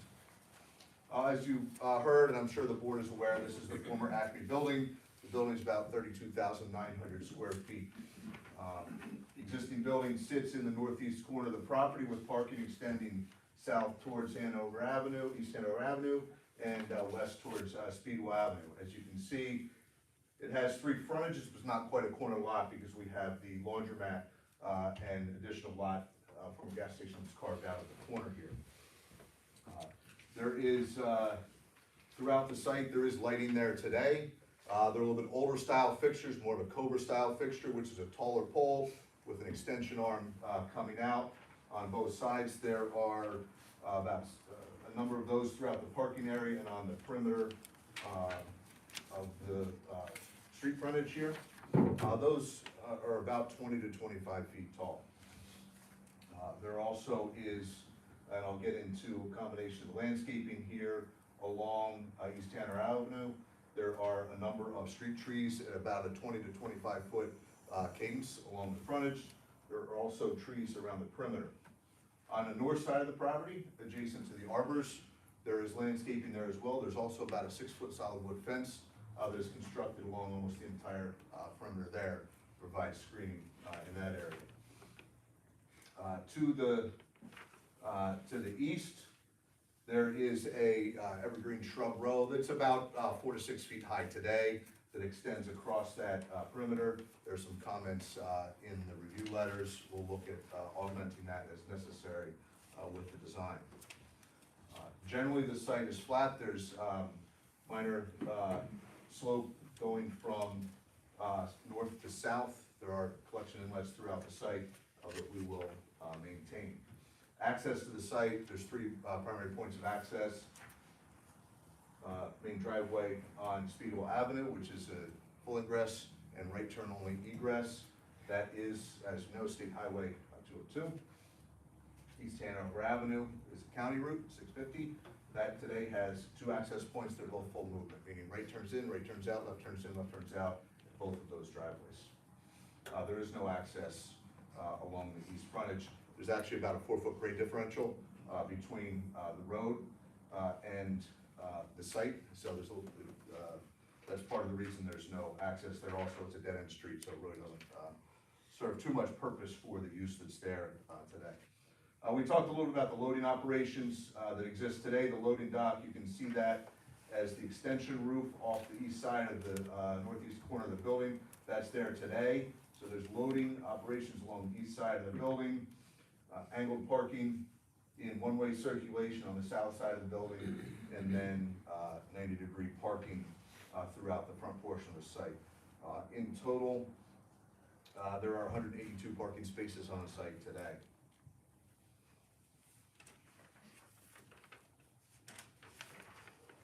There are utilities to the building, obviously, water, sewer, electric, and gas. I'll go through some of the improvements as we get into the proposed development.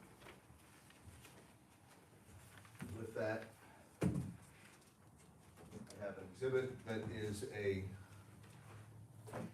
site plan rendering. I'll mark this A3.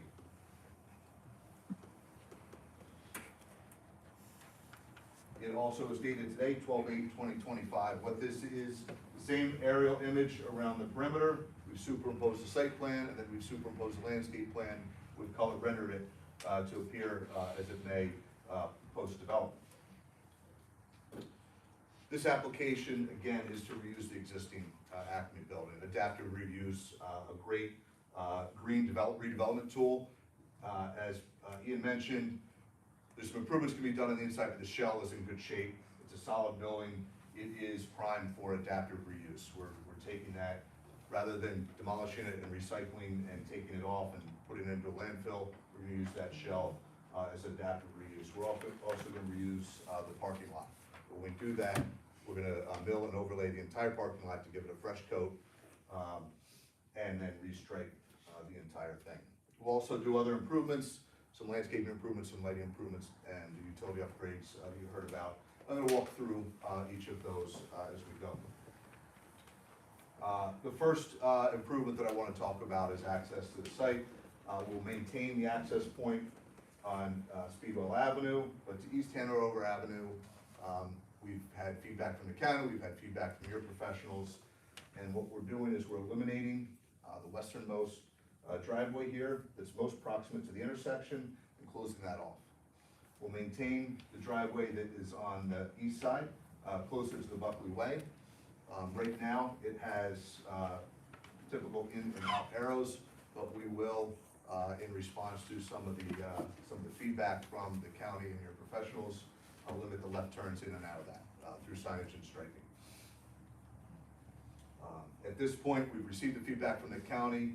We want to have the interaction here with the board, and then we'll go back to the county and present the changes that we've made. So that makes two primary ingress and egress points on each frontage, reducing by a total of one. The parking lot you see is very similar to what's there today, restriping using the existing space and existing dimensions as it is. Redoing the handicap accessible spaces in front of the building. One of the other changes we're making that was submitted with this plans in response to comments earlier from the professionals. There were 5 parking spaces here that actually created a front yard parking variance where we're about 9 feet from 9.4 feet from the right of way of Speedwell, where a 10-foot setback is required for parking. We're gonna increase that to about 30 feet. What that does is give us a nice area here to provide landscaping in the form of additional trees, as well as additional shrubs in and around the bus stops that's there, and provide a little bit more frontage presence on Speedwell.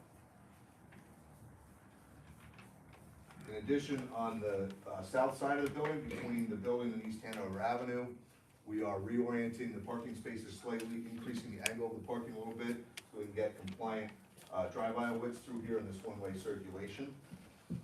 And this is where the EV charging will be. In all, there will be a reduction of about 19 spaces. There will be a total of 163 spaces when these improvements are completed. There are 18 EV parking spaces in this area. There were some questions about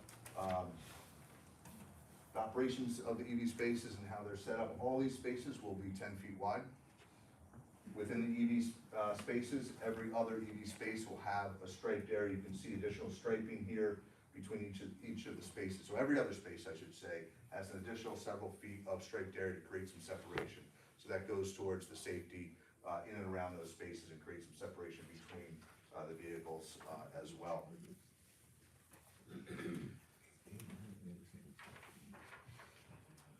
From a grading and stormwater standpoint, essentially remaining the same, generally flat. When we mill and overlay, we get to clean things up a little bit, but for the most part, the existing infrastructure will remain, which again is inlets and collection that bring it out to East Hanover and the Buckley Way. There is a trench drain at the driveway we're eliminating. We'll replace that with inlet and continue to convey the water. That means that the water will not be running out in East Hanover Avenue, it'll be collected on site and brought underground.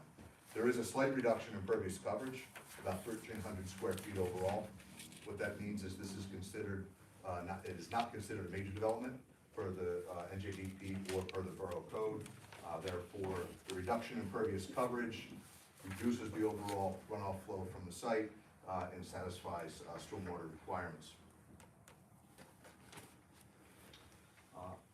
Answer a couple of questions about the utilities. There is a proposed transformer that'll go off the rear of the building that will provide the upgraded electric service that you heard about to the building, and then there will be a distribution system along the front that will serve each of the EV spaces from inside the building from the main service in the building. In addition, the water service, it is going to be upgraded to the site, providing that additional flow to satisfy the fire demand and the domestic water flow there. That is not yet final size, just what happens sequentially. After we get approval here, we'll engage with the fire consultant through the architect to come up with the actual water demand. We'll do some hydrant flow tests to confirm what the flows are there today and size that water system appropriately. But it will be designed with the fire suppression, submitted to the building department for review for satisfaction with the building code. Speaking of fire, as mentioned, the fire official has provided some comments on this. He has requested relocation of the interior, the fire department connection to get into that system, to move it around towards the East Hanover Ave side. We have no objection to doing that. He's also requested 2 additional fire hydrants. Obviously, we want to comply with the requests of the fire official. We would like the opportunity to speak with him and review those requests. Would be an additional hydrant on each frontage. Along East Hanover Avenue, certainly, that is the primary entrance to the building. That's where the EV parking is. We'll provide that. We might like to swing it out to the Buckley Way, just to get the construction out of the county road. Those are things that we can coordinate after we do some hydrant flow tests and find out where the most appropriate location is. On Speedwell Avenue, there is a hydrant across the street on Speedwell Avenue. There are no buildings or structures in the area, so we'd like to have a conversation about the appropriateness for the fire there. Obviously, we'll do whatever's recommended by the fire official. As far as landscaping, I mentioned briefly that we're going to use the space created when we eliminated parking spaces along Speedwell Avenue to supplement the landscaping there, provide a nice presence there in and around the bus stop along Speedwell Avenue. Along East Hanover Avenue, I mentioned there are a cadence of about 20 to 25 foot on center street trees along that area. There are a couple gaps in that spacing, one of which is where we're removing the driveway. We'll have opportunity to add a tree there. Also a little bit further east towards the Buckley Way, we'll be able to add a tree. In addition, in and among that area, within the ground space between the parking and the right-of-way line, we're going to provide additional shrubs, ground cover, and things to provide some low-level screening.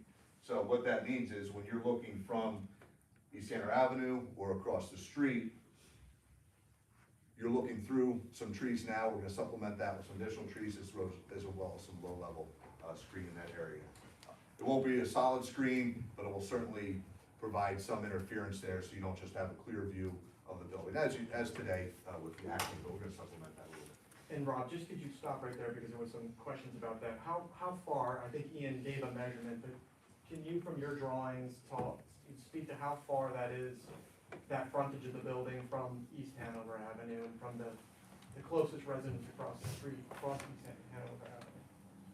Sure, so the setback is 133 feet from the right-of-way line, then you have the full width of East Hanover.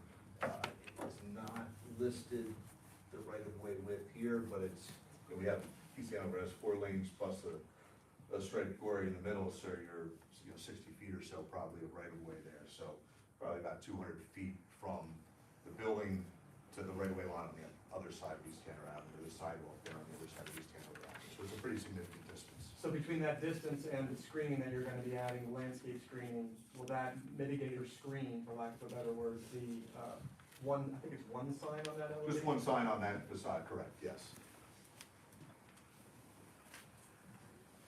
next thing I want to talk about is the lighting. I mentioned the existing lights. They're sort of an older style, or a Cobra style fixture with an extension arm that reaches out with a light. We will be replacing those with an energy efficient LED fixture. We're gonna use the same location of the light poles. We're gonna put new poles up. With fixtures, you won't have those long extension arms. It'll be more of a newer fixture coming out of the post. Again, it will be LED. We're gonna warm the color up. It'll be 3000 Kelvin max, which means it's not gonna be that really intense white or blue light that you might see with some LEDs. We do have a couple waivers associated with the lighting, and those fall into a couple places. One is in the northwest corner, we exceed the illumination levels across the property line. We exceed it by just a couple tenths of a foot candle there, at about a half a foot candle. Keep in mind that when we model the lighting, which is included in the lighting plan, we don't model the landscaping that's along that frontage, we don't model the fence that's there that will help shield and screen that. Further, that spot is closest to Speedwell Avenue. You can just see a portion of the building that's set back further from Speedwell from where the exceedance is, and there's the driveway as well in between. So I don't think there's any, in my opinion, there's no negative impact from that spillage. One thing we're doing is we're trying to take advantage of using double head fixtures within that parking lot row. And that goes to the height of the fixtures as well. We are asking to put the 20-foot high fixtures up, similar to what's there today, maybe even a little bit lower than what's there today, rather than the 15 that's discussed in the code. The reason for that is if we're to go to a 15-foot high fixture, we don't have quite as forward throw in the light, and therefore we'd be looking at putting light fixtures on either side of the parking lot, both backing up to the laundromat and backing up to the arbors, which puts the light source a little bit closer to the perimeter and a little bit closer to the property line. I think this is a better design alternative to have the lights in the middle of that parking row and providing the coverage out so that that lighting goes down almost to zero as you get to the property line. So those are two waivers with regard to the light, but I think this overall lighting design provides a better solution. Finally, what I want to touch on here are the signs that were discussed. From a site standpoint, we haven't talked about those yet. There are two signs, monument signs proposed, one at the driveway on East Hanover Avenue and one at the driveway on Speedwell Avenue. As per the ordinance, they're fairly modest signs. Our plan had them at a more typical Rivian design, which I think was 8 feet high, where 7's permitted, 1'3" off the ground, where 2's permitted. We're gonna modify the design. So again, essentially what is a narrow, upright sign, will lower the overall height to 10 feet, to 7 feet, and will raise the bottom of the sign panel to 2 feet so that it meets the code. So it'll be 5 by, I think it's a foot and change, couple feet and change, which gets it to, it's gonna be, right now it's 14.5 square feet. It'll go down to about 10.8 square feet in area. So it's a very modest sign, but it will comply with all of the dimensional standards that are in the code. The deviation that we're requesting, again, is the material, as opposed, there's 3 criteria in the ordinance on material. A wood, similar to a wood grain, doesn't have to be wood, it has to be similar to a wood grain. Contrasting colors in the sign, and a matte finish. We do have contrasting colors, it's black and white, and it will be a matte finish as shown on the detail. We are requesting that it be a metal panel sign though, for durability, mostly, and to match the image of the Rivian there. How will that sign be lighted, or each of those signs be lighted? They will be internally lit, yes.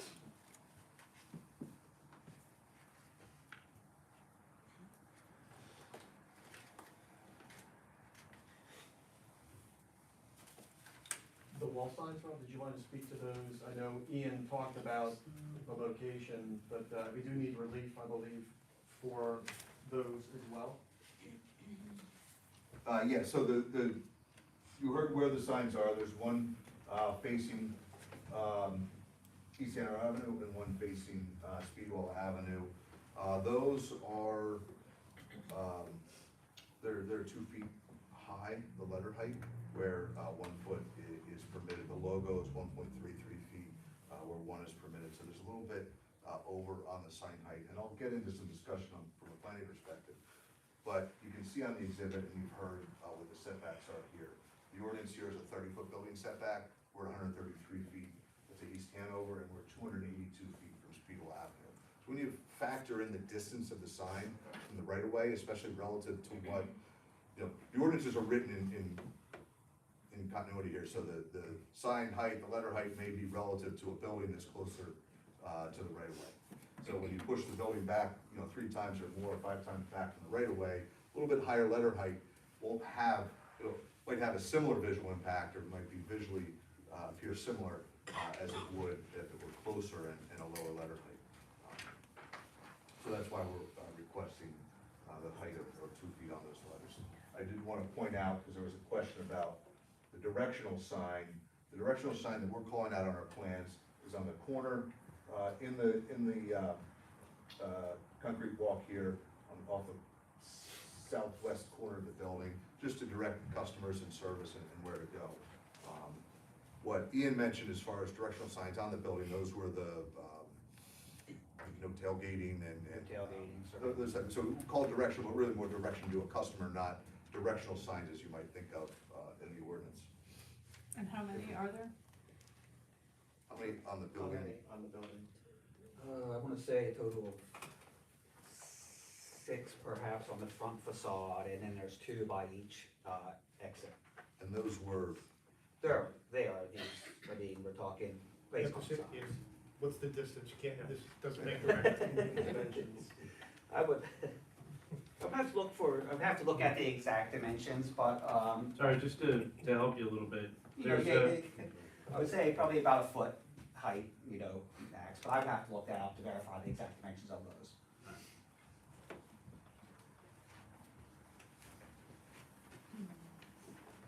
So again, those are fairly small signs intended for maybe more instructional versus directional. They're instructional signs to a customer as to what the door may be used for, where the entrance is, things like that. Key drop, I think, was one of the signs that was there. It's a foot sign with text that would be even smaller than that, just to be read as someone's walking up to the building, certainly not visible from the street.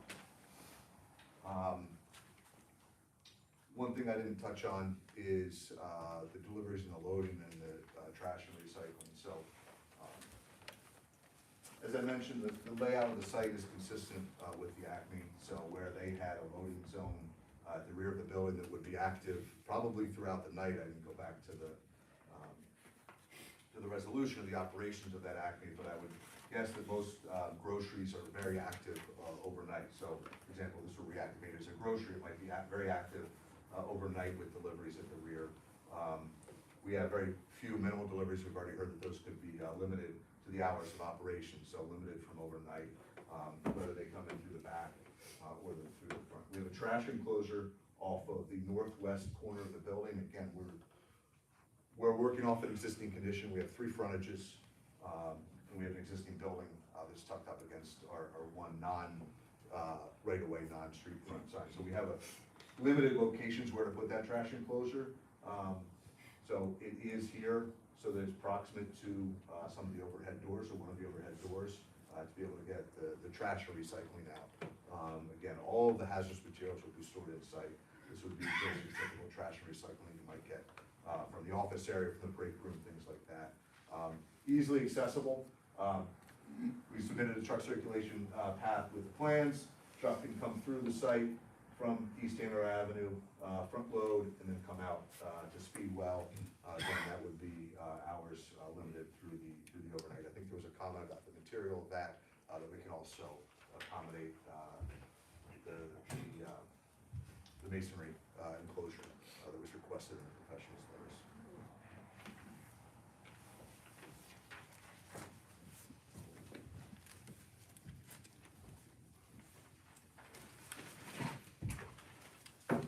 That's all we had on a So, site plan standpoint. just going back to the review letter, so you've hit a number of the items in the planning report. We've eliminated, I think, 3 sign variances for those dimensions, correct, Rob? Yes, the dimensional variances have been eliminated, correct. And Going to the engineering report from Mr. Ryan, dated November 24th, 2025, you had an opportunity to review this? I have, yes. Are there any items that require a response, or are these items something that can be addressed as part of a condition of approval?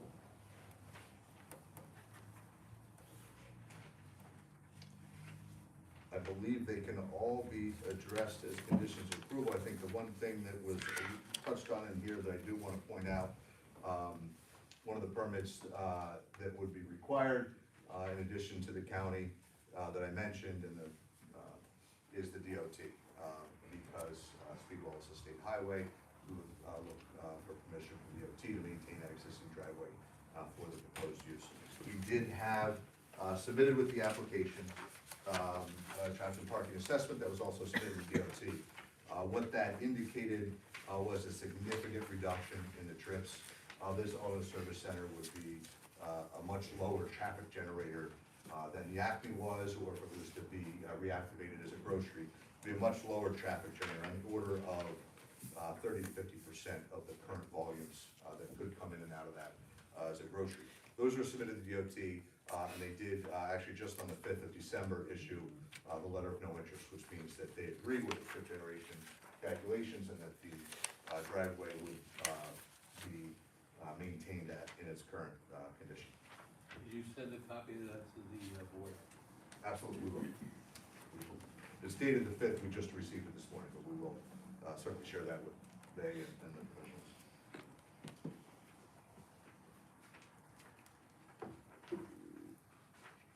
You know what, why don't I introduce, I have a copy, I'll introduce that as Exhibit A5. You know, I can provide it now, I'm sorry, A4. Yep. I'm on A2.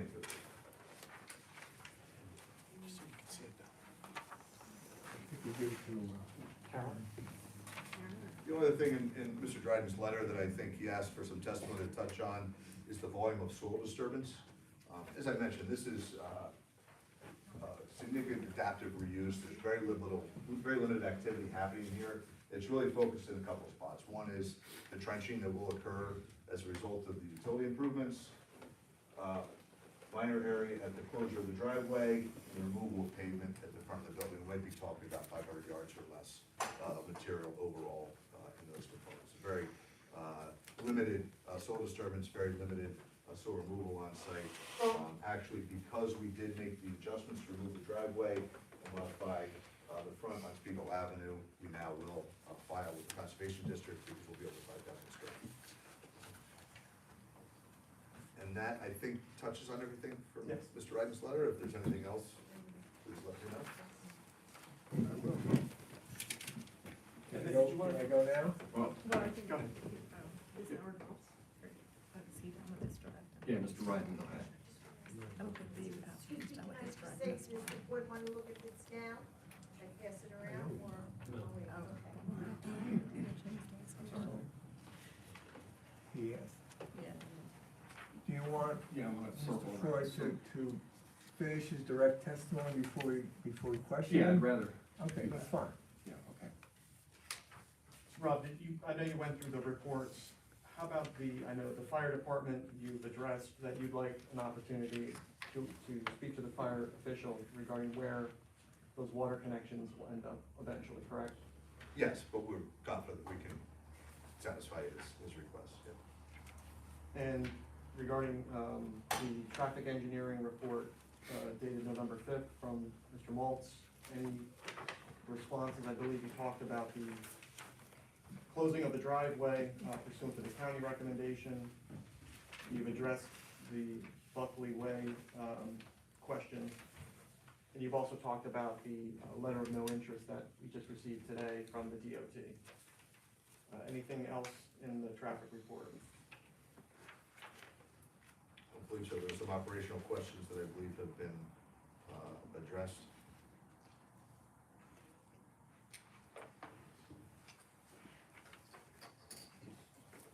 To address cut-through of traffic, sorry, cut-through of traffic, that was in the traffic report. Is that addressed?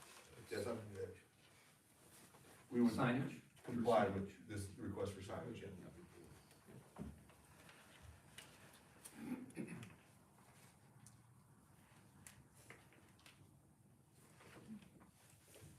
as noted in his letter, there are no through traffic signs posted there today.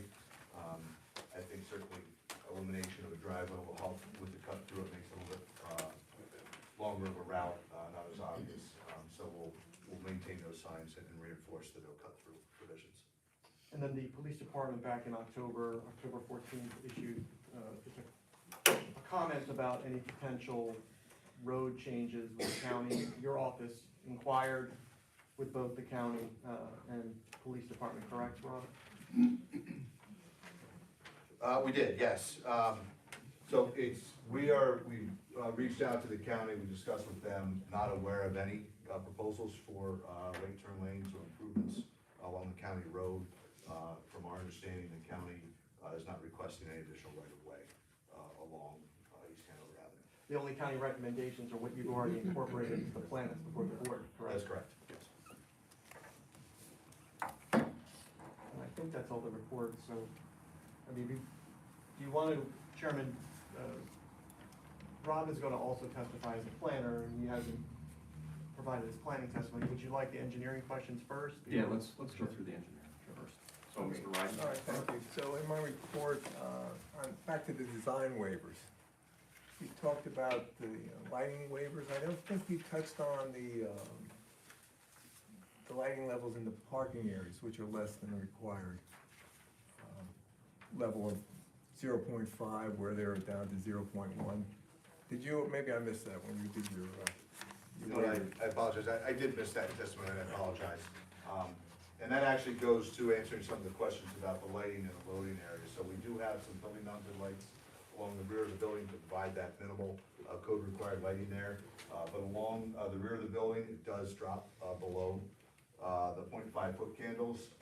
It's not a customer facing area, so we feel it's appropriate and a better alternative to have lower lighting levels in this area facing there. The other area that was commented on, or that, excuse me, that is below half foot candle is in this southwest corner of the lot adjacent to the laundromat. And I think we can make some modifications to the lighting sign to get that, to eliminate that portion of the waiver. Okay, the other one was regarding a spillage beyond the property line. I'm sorry, the what? There's Yes. light spillage beyond the property line. Yep, and I discussed that, that's in the northwest Yeah, corner no, of the you did. property. How far does it leave the property? I think that's relevant. Yeah, the non-compliant overlap is probably 5 feet Okay, thank over you. the property. All right, that's good. Then there was one other waiver regarding site triangle easements. Did you talk about that? I didn't, but I'm glad you brought it up. So we will provide the requested site triangle, so we would not request the waiver. Okay, couple more things. Mr. Ryden, sorry, which one was that on your? That was design, under B, site plan design waivers, item 1, which is for site triangle easements at the intersections. On page 2 of the report, topic B. Yep, got it, thank you. We're gonna comply with that, we're not gonna request a waiver for that purpose. Okay, and then all the other items you agreed to comply with mostly. Correct. The one that you didn't touch on is item 12 on page 3, which is to do with performance standards, noise, odors, smoke, whatever, glare, that kind of thing. Did you touch on those at all or not? I didn't hear that. I can, and certainly we can provide a compliance statement to get into the record to go into specifics, but typically these come into place when you have manufacturing or something and you have odors, smoke, things like that. That's not happening here. There's no eruption here. There won't be smoke. We've talked about noise a little bit. We've talked about light trespass, off-site glare. Again, all of the new light fixtures are downward focused LED. So, in my opinion, we'll be compliant with the section of the code that's brought up, and we can provide a compliance statement to supplement the application for Mr. Ryden's review. Okay, and the last two items are under items 17E and F. The refuse and recycling collection hours. I know the residents were concerned about hours of pickup on those. Is there some specific limitations that we can ask for here? So it would be with a private hauler, so we do have some ability to control the contract there. We're just confirming. I mean, what you're saying is Yeah. correct. I mean, it would be whatever your Similar to other deliveries. businesses are getting, whatever other businesses are getting their trash picked up with a Yeah. certain tax. Yeah, we need you to come up to the microphone. Sorry. What, let me, yeah, go ahead, Sylvia, but whatever. Actually, there's the microphone. Yep. Sorry, it So- was just, I'm sorry. Before you go, Sylvia, so generally, unlike the deliveries for the parts that you were testifying to that you can control and they're gonna come during business hours. Refuse haulers sometimes come when they come. I mean, that's no different than any commercial establishment, I'm sure the grocery store and everyone else. I mean, we'll You know, do, you we can try, can limit that, but you'll that is try to have them come, yeah, you know, business hours where they're not. but if they come at 6 o'clock instead of 7 o'clock in the morning, that's, No, that's unacceptable, especially being right by the senior housing right there. Not gonna have them coming whenever they feel like coming.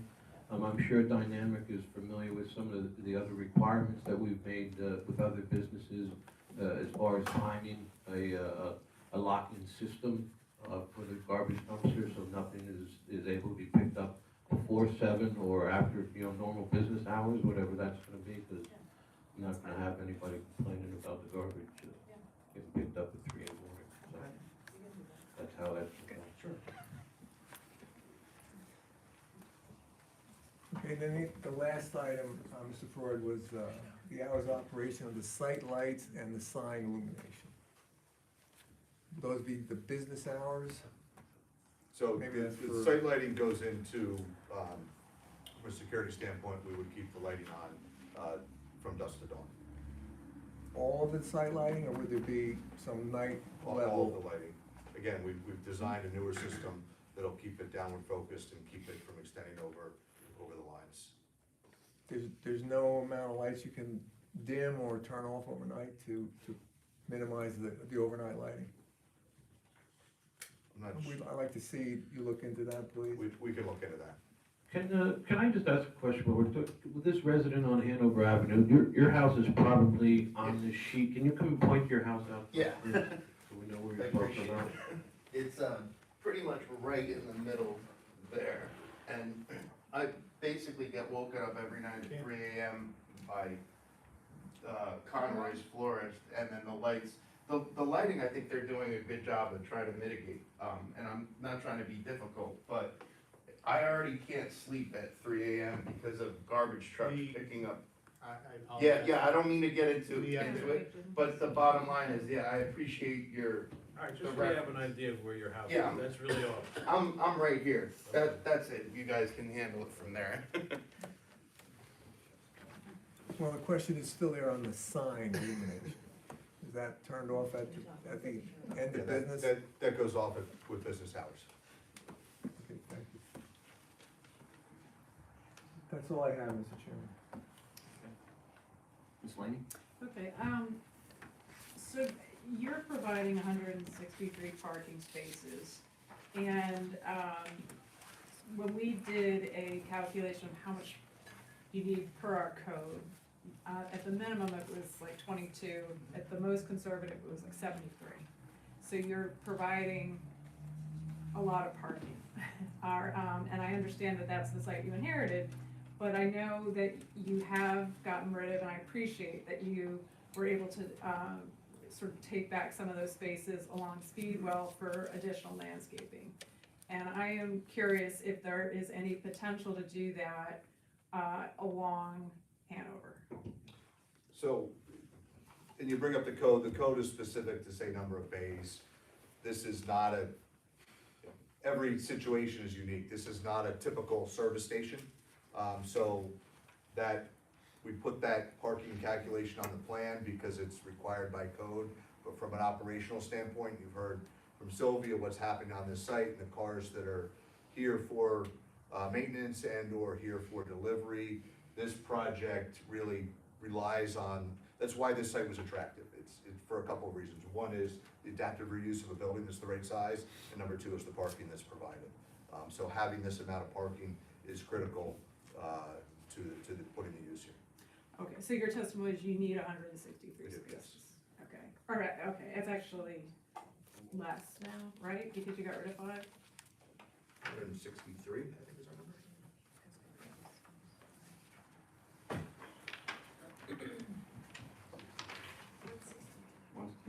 Yeah, 163. I had that in my letter, so did you remove 5 and that got you down to 163? We also eliminated a driveway and Oh, have added spaces here. parking there? Yeah. Oh, I see, okay. That's on the revised plans that are. I see, are there. oh, I see. Ms. Laney, just, sorry, but I want to add to that, just to clarify.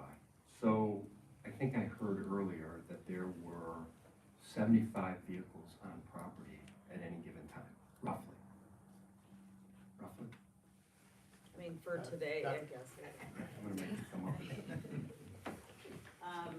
I would say that from the standpoint of 75 vehicles, but if we have, you add, employees coming, you know, and going, we've got, I'm trying to think whatever, we mentioned the mobile service, but they're probably not really parking at that site.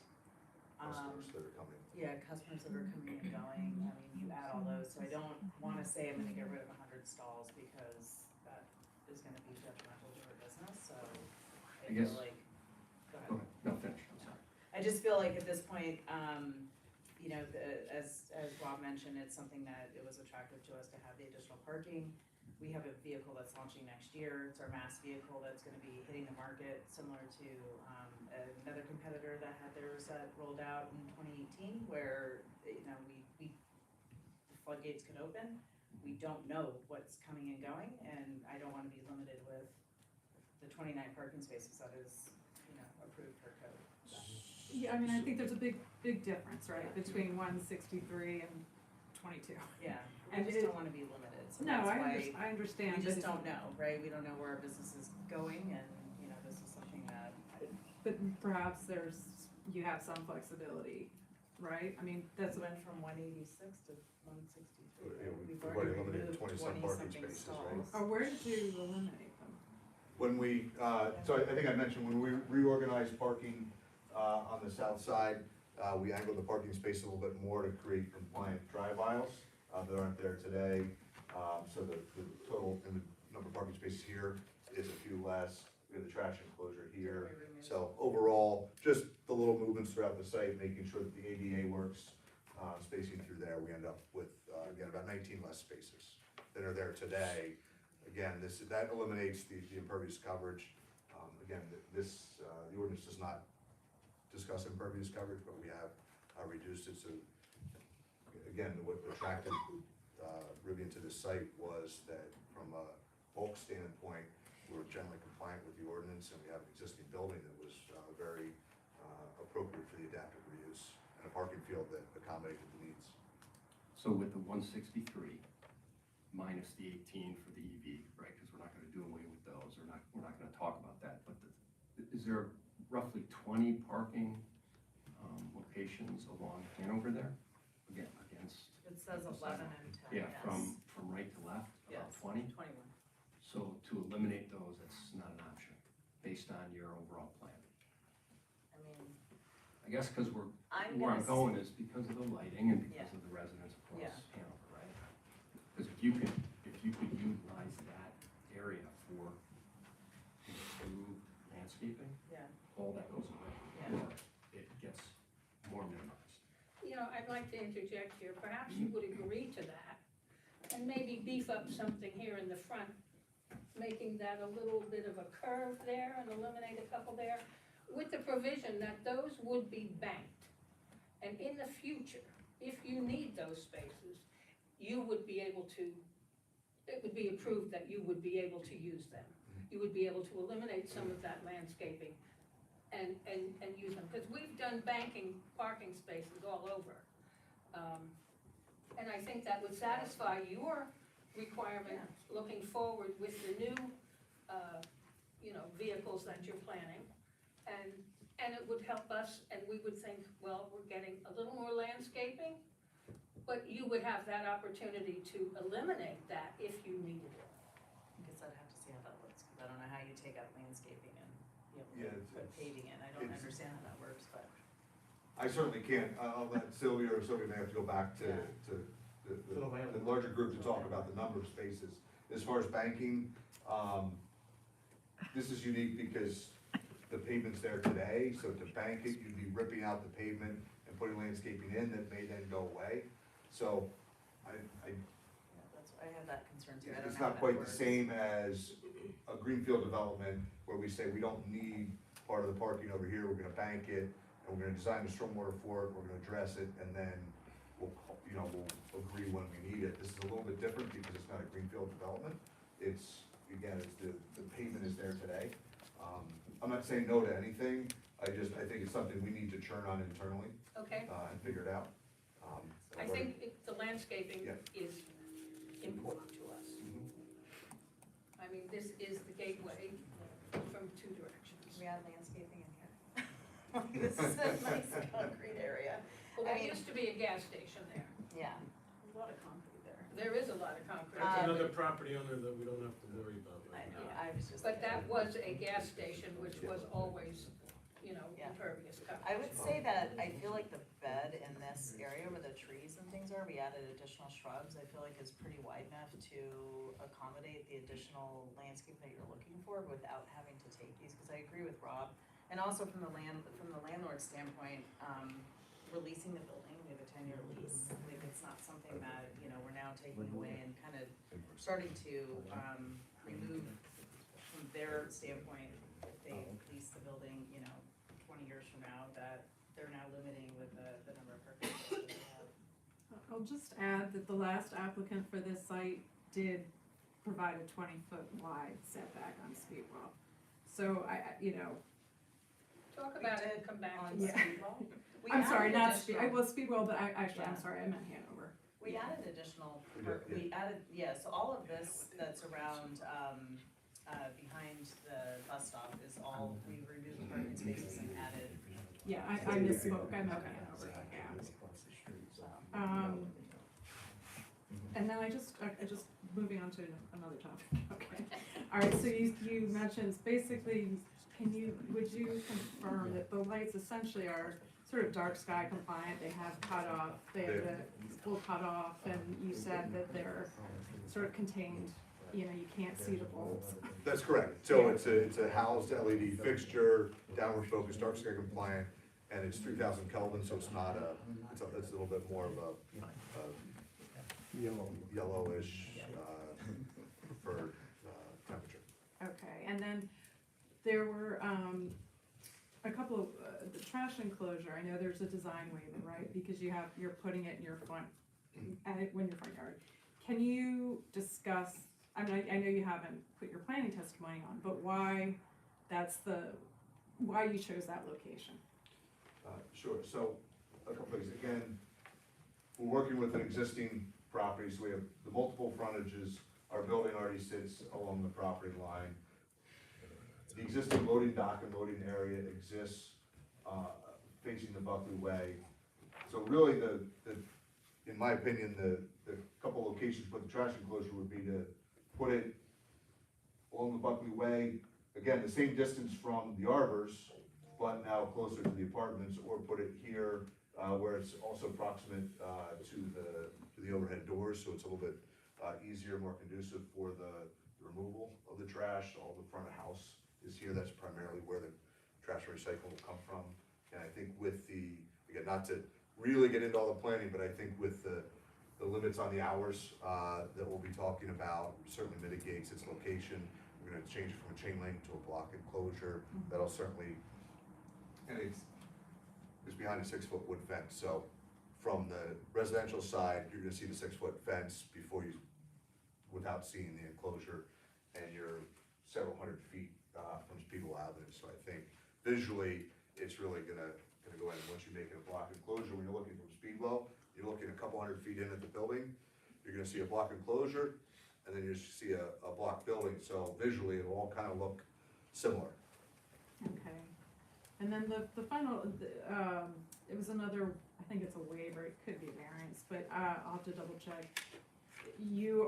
The ground signs you're proposing to be internally illuminated, where the ordinance says they should be indirectly lighted. And I'm just raising that actually for the board, because I think the approvals along Speedwell have been mixed. Arbor Terrace is got it externally lighted, meaning there's like, up lights on the ground sign. But some of the other businesses, I think, do have internal illumination. So that's just something for you to think about.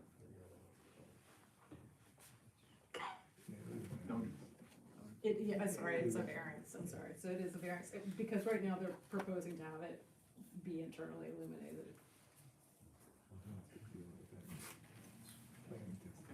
Yeah, I mean, I'm sure you'll do that in planning testimony, but I just, if it's something that you felt strongly about, you could request that they do uplighting rather than, or some sort of other lighting.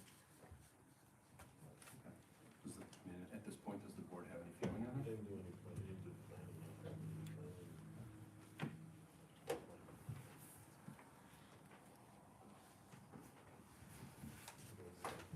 Any other engineering? Any, Liz, anything else? Oh, I'm sorry, no, right now. I have, Small.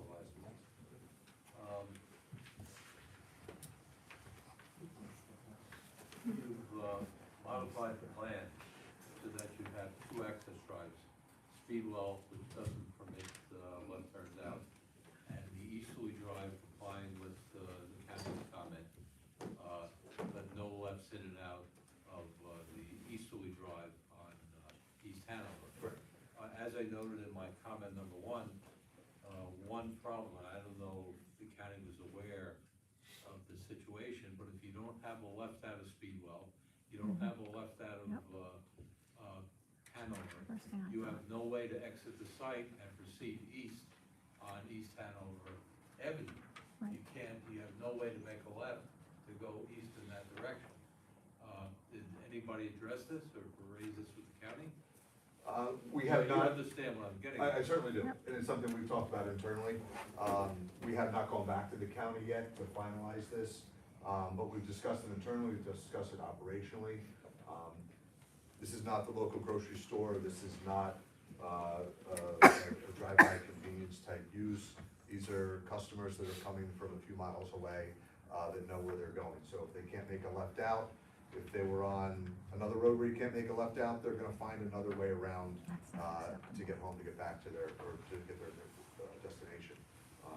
As opposed to, say, the local grocery where you really kinda wanna be able to come and go quickly towards your home or your destination. So I think this use lends itself very well to the challenges of the site, because the limits of left turns, the limits of driveways don't materially impact the use per se itself. So I think from that standpoint, this use actually That's is good. understandable. And you'll appropriately sign Yes. each of the drives with no left turns, stop signs, stop bars and such. Yeah, and then obviously we're gonna coordinate with you, with Which Mr. is not Ryan, on with the plan county. right now. I'm sorry? It's not on the plan right now. It's not, but we've read your comments and we'll coordinate with the county to accommodate. Okay, one other question, and was something I wasn't aware of. The county's original preference was to punch a drive, or close both drives on Hanover, and punch a drive out to the Buckley Way. You indicated there's a 4-foot height differential in pavement, is that along the parking lot area? That 4-foot differential occurs? On the east side of your parking lot, then to going down to Buckley Way? Between the Buckley Way and the pavement It's parking, in it's there. about 4 feet vertical, yeah. It's So in that section. is it's what you're saying. exactly that, yeah, So unfortunately. that's why you can't do it. That's why, and I think maybe that's why the county said, we'd love to have this, but if we can't have this, this is the other option, because they probably recognize as well the challenges. Not to mention, I think, probably a preference of the neighborhood is not to introduce traffic on. Okay.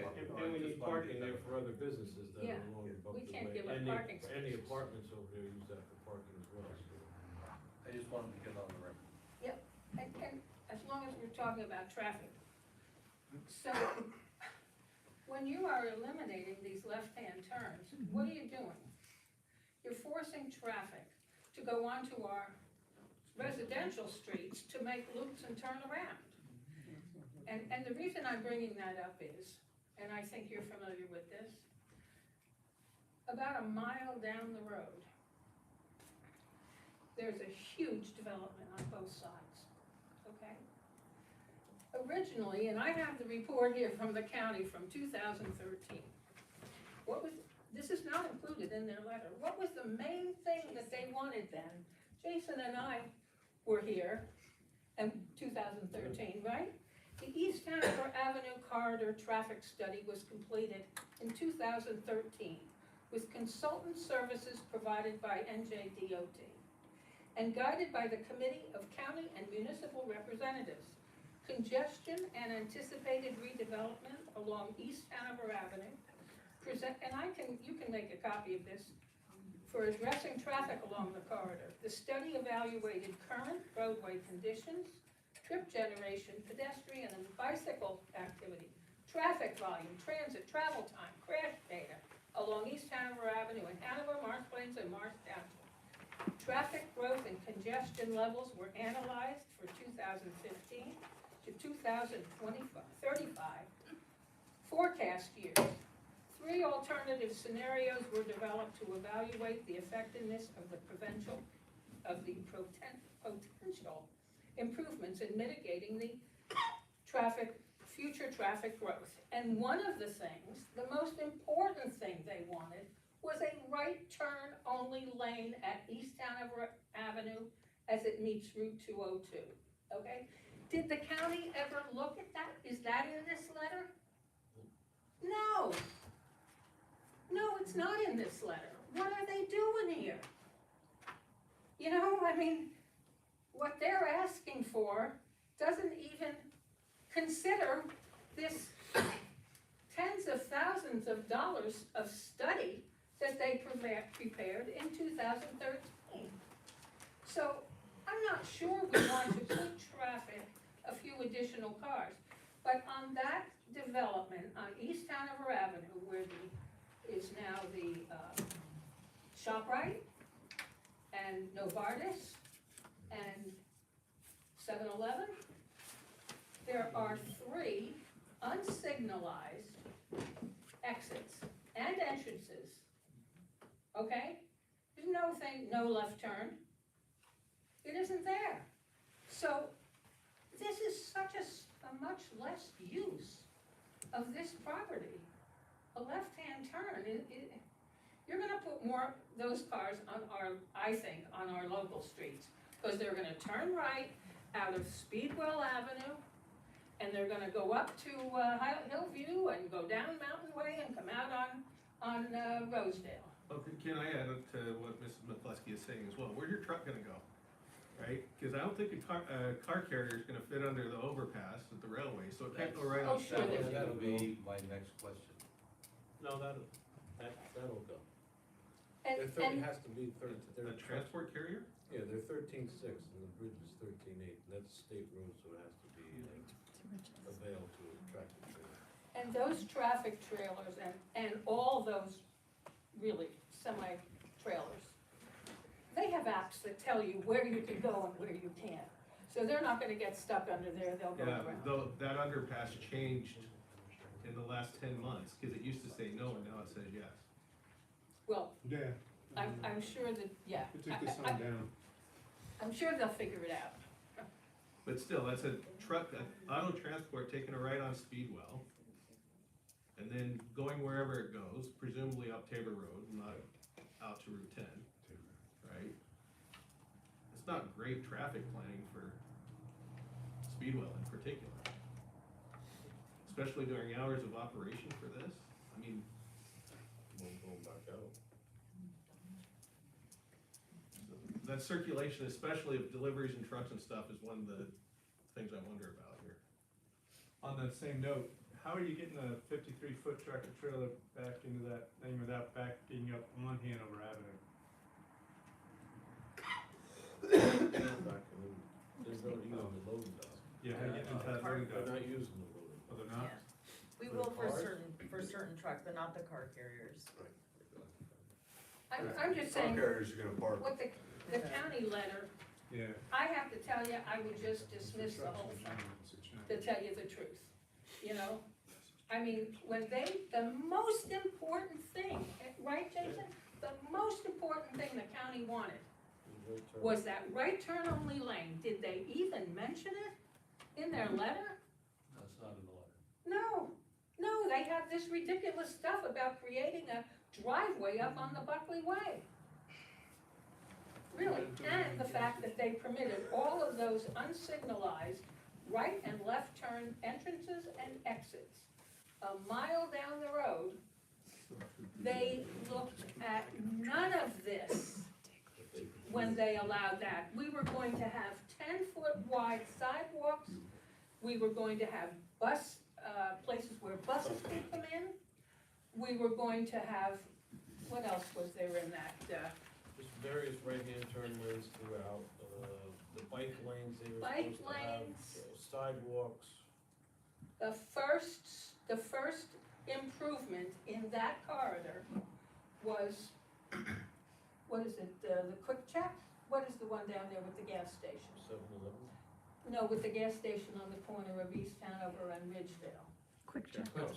Quick check. Quick Check, okay? That was the very first development. What do they have? 3-foot sidewalk, No bike lane. no bike lane, no bus turnouts, no 8-foot wide sidewalks. So, sorry, Morris County, that, I wouldn't even consider it. That's all I have on traffic.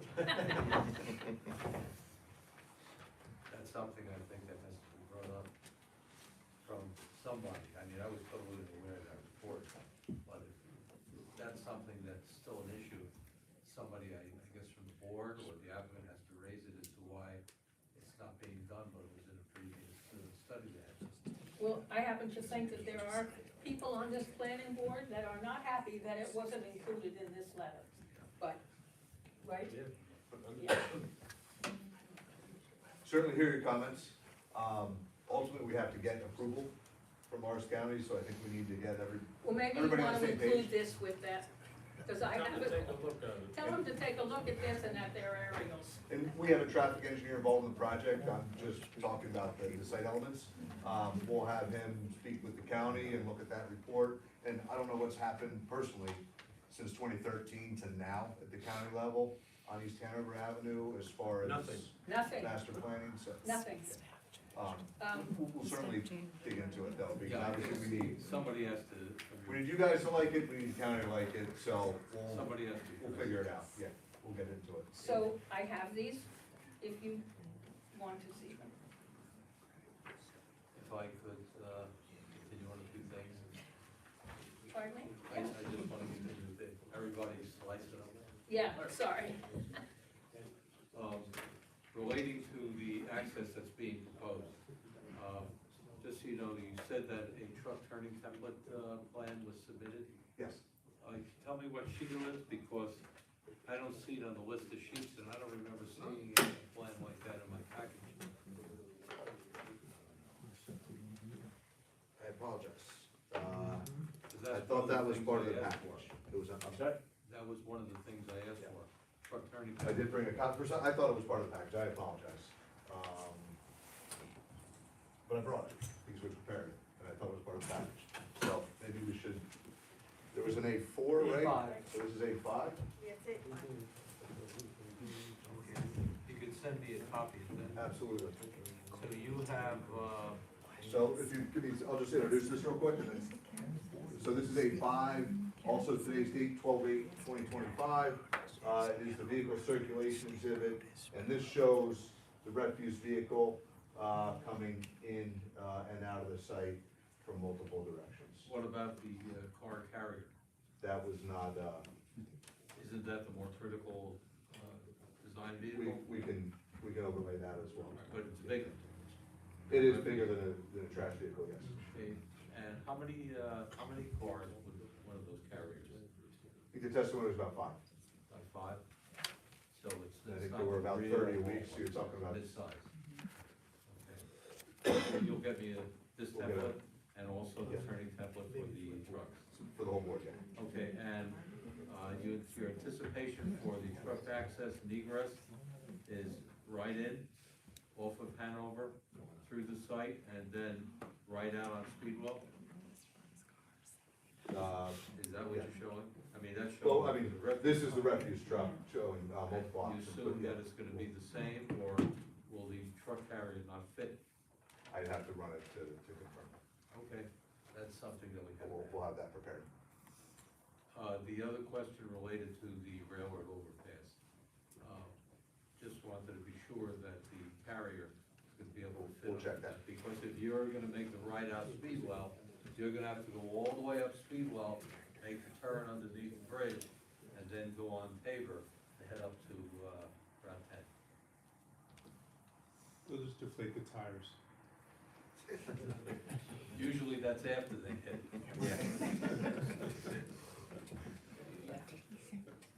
And they're talking about the trucks, close shave.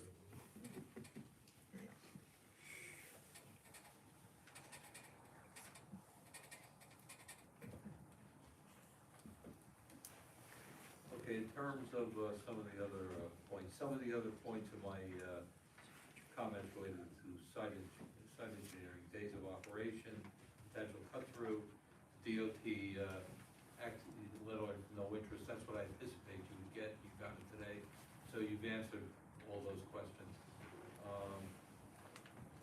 The outlets, parking stall sizes all conform to ordinance.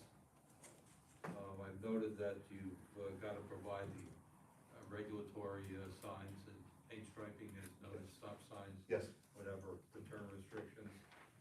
And the question as to number of parking spaces. I think the more critical, even though the ordinance says 22 and there's different ways to calculate the numbers, and the board's planners indicated, I think the applicant's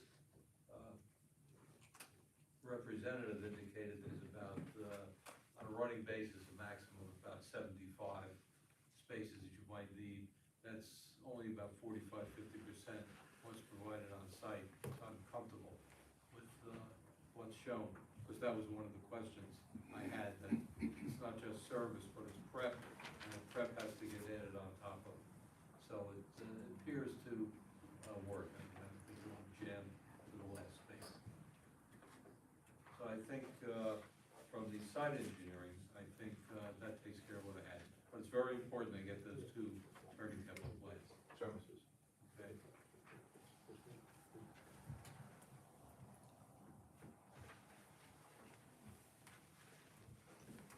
So any other engineering questions from anyone? Yes, I have a few, okay. I've got a couple. So, yeah, so we can ask, right, I'm looking at time. It sounds like there has to be additional testimony. Yeah. So, do we wanna have the board ask some I'd questions? have to ask the questions of where we're up to at least. Okay, okay. So just getting back to some of your prior testimony, the light bases are staying, is that correct? Yes, And you're adding new poles and new fixtures on top? correct. Are the bases gonna be painted any way? Right now they're painted yellow. Yeah, but they're. I'm in sure they would be portions of the repainted. base, Yeah. Repainted, Yeah. that's what I'm getting at, will they be repainted? Yes. Is the fence in between yourself and Arbor Terrace, whose fence is that wooden 6-foot fence?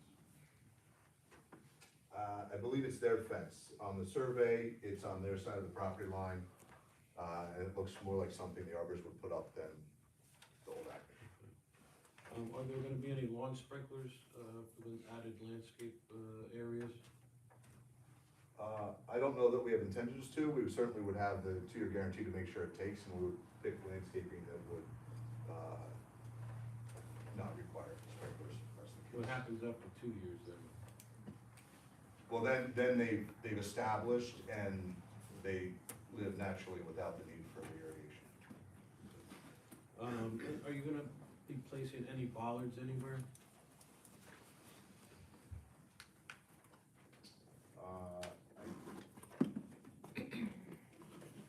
I'd have to double check. There may be some with some of the head-in spaces where the EV equipment is. There'll probably be some bollard protection. I'd have to double check the plans. Does one of those driveways go right to a front door at all, or no, on Speedwell, coming in from Speedwell, nothing straight in? Speedwell is actually aligned with an overhead door. Door, yeah, but no entranceway, pedestrian entrance. No, that's the striped area here that's opposite, Okay. the handicap spaces. Any additional landscaping along the Buckley Way? You didn't mention anything there. I know there are some trees there, but, also that is a, residential area where we'd like to see So some there was a additional- comment in your planner's letter. I viewed what's happening there today. Again, they're about 4 to 6 feet high. There are some gaps. I think what we can do is come back with a proposal to fill in the gaps, so that it provides a more continuous, screen through the area. Has anybody thought about snow placement? I mean, as with any use, we'll use the perimeters of the site, downhill towards inlets, within the paved area. So not really. Well, It's really it's, I mean, from a site engineering standpoint, we don't, there will be operations that will handle snow removal. Certainly if you have a couple feet of snow and it's gonna be there, it'll probably have to be, removed, but typical snow removal that happens at the Acme today, or when it was operational, would be similar to what's happening, for this use. The trash enclosure that's currently there, right, there was large enough to put a dumpster in there, right, with they had a compactor there. Is that gonna be operational at all, or not, or is that being removed? Compactor? No, we have no use for a compactor. So that area where that dumpster was, where the compactor was on, Off the rear? yeah, it was closer to Hanover Avenue there. That's not gonna be utilized at all then? Not for a compactor, no. For no trash or anything? We discussed the time for the trash enclosure, I think Dynamic is familiar with that. Where are the AC units gonna be located, on the roof or are they on the ground? On the roof. And they'll comply with all the performance standards as well? Yes. I know, and you said you comply with the, recommendations by Mr. Ryan, but importantly is the damaged sidewalks along Speedwell and Hanover Avenue, that'll also be taken care of. Yes, I'm sorry, Part of I his report. blanket agreed to his letter, Yeah, but that's a good I'm point, just yeah. making sure of that, so, okay, those are my questions, thank you. Mr. Ryden also asked about that dead tree. You will remove that dead tree. That's on the Hanover site? It's right along Arbor Terrace. I have a picture, but I don't wanna introduce it as evidence. But, We know which one you're talking about. you do. Any dead stuff. So, and you'll replace it with a new tree. And, this is up in here, yeah. No, it's actually where the parking, along the parking. Parking lot.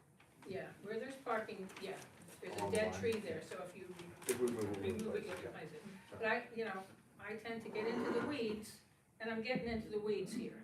And the first two trees that are along there, and they're healthy, wonderful trees, they are loaded with Chinese bittersweet, which is an invasive vine and it will kill them. So if you can have your arborist get rid of that bittersweet, otherwise you'll be replacing those trees in a couple years. That's all I have, I promise. We'll take care of it.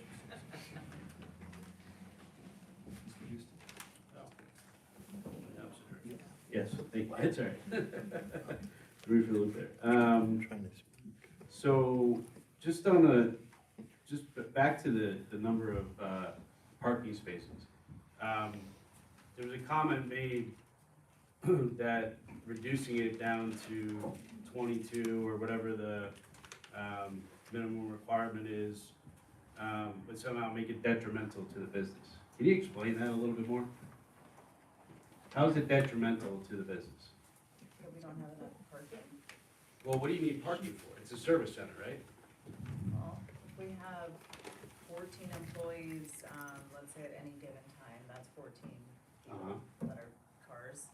We have, cars that are coming and going, whether you're picking up your vehicle, a vehicle's waiting for a part, it's just gonna be limiting from the standpoint that operationally, they're gonna end up parking on the street behind. How? What, We don't I guess want what I'm that. getting We're at is trying to that you limit have, we're trying to limit our operations to be within the lot that we've leased. We don't want to go and park where there's other parking because that's gonna end up, hurting the neighbors and doing other things where that's taking parking away from them. So we're trying to be, I guess, said, good neighbors, we wanna like end up parking where we're releasing. Okay, so I believe you testified earlier that there would be about 75 cars that would be on the lot, right, inclusive of employees and others, right? The amount of spaces you're asking for is double that. I can't predict the future of what's happening with our business just like anybody else, so I don't Sure. know. I mean, we don't wanna be limiting from the standpoint that you're giving me the same number of parking spaces that I'm requiring for day one for day 127, you know, or 127 months later. It's like, I don't know what's gonna happen with our business, and I Sure. don't wanna be limiting. Yeah, I think the comment you made was that the floodgates could open if you limit the When- amount of parking Yeah, but spaces. from that standpoint, the floodgates start to open as I've been with the company for 5 years. We've had 1 service center, we've had 2 service centers, we have 3, we're up to almost 100. The floodgates are gonna open to the standpoint that we're gonna end up opening more.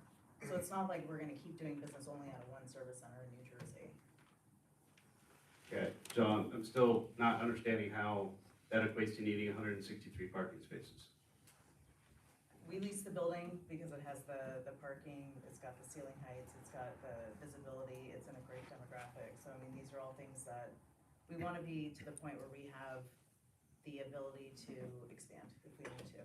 I guess I'm just trying to understand, what would be the harm of having too many parking? That's a great question. Let me answer it for you. So, in our 2008 master plan, one of the conditions, it says, in our master plan, is that we need to preserve and improve to the greatest extent possible the established character and natural resources of the borough through careful land use and planning at both the master plan and site-specific levels.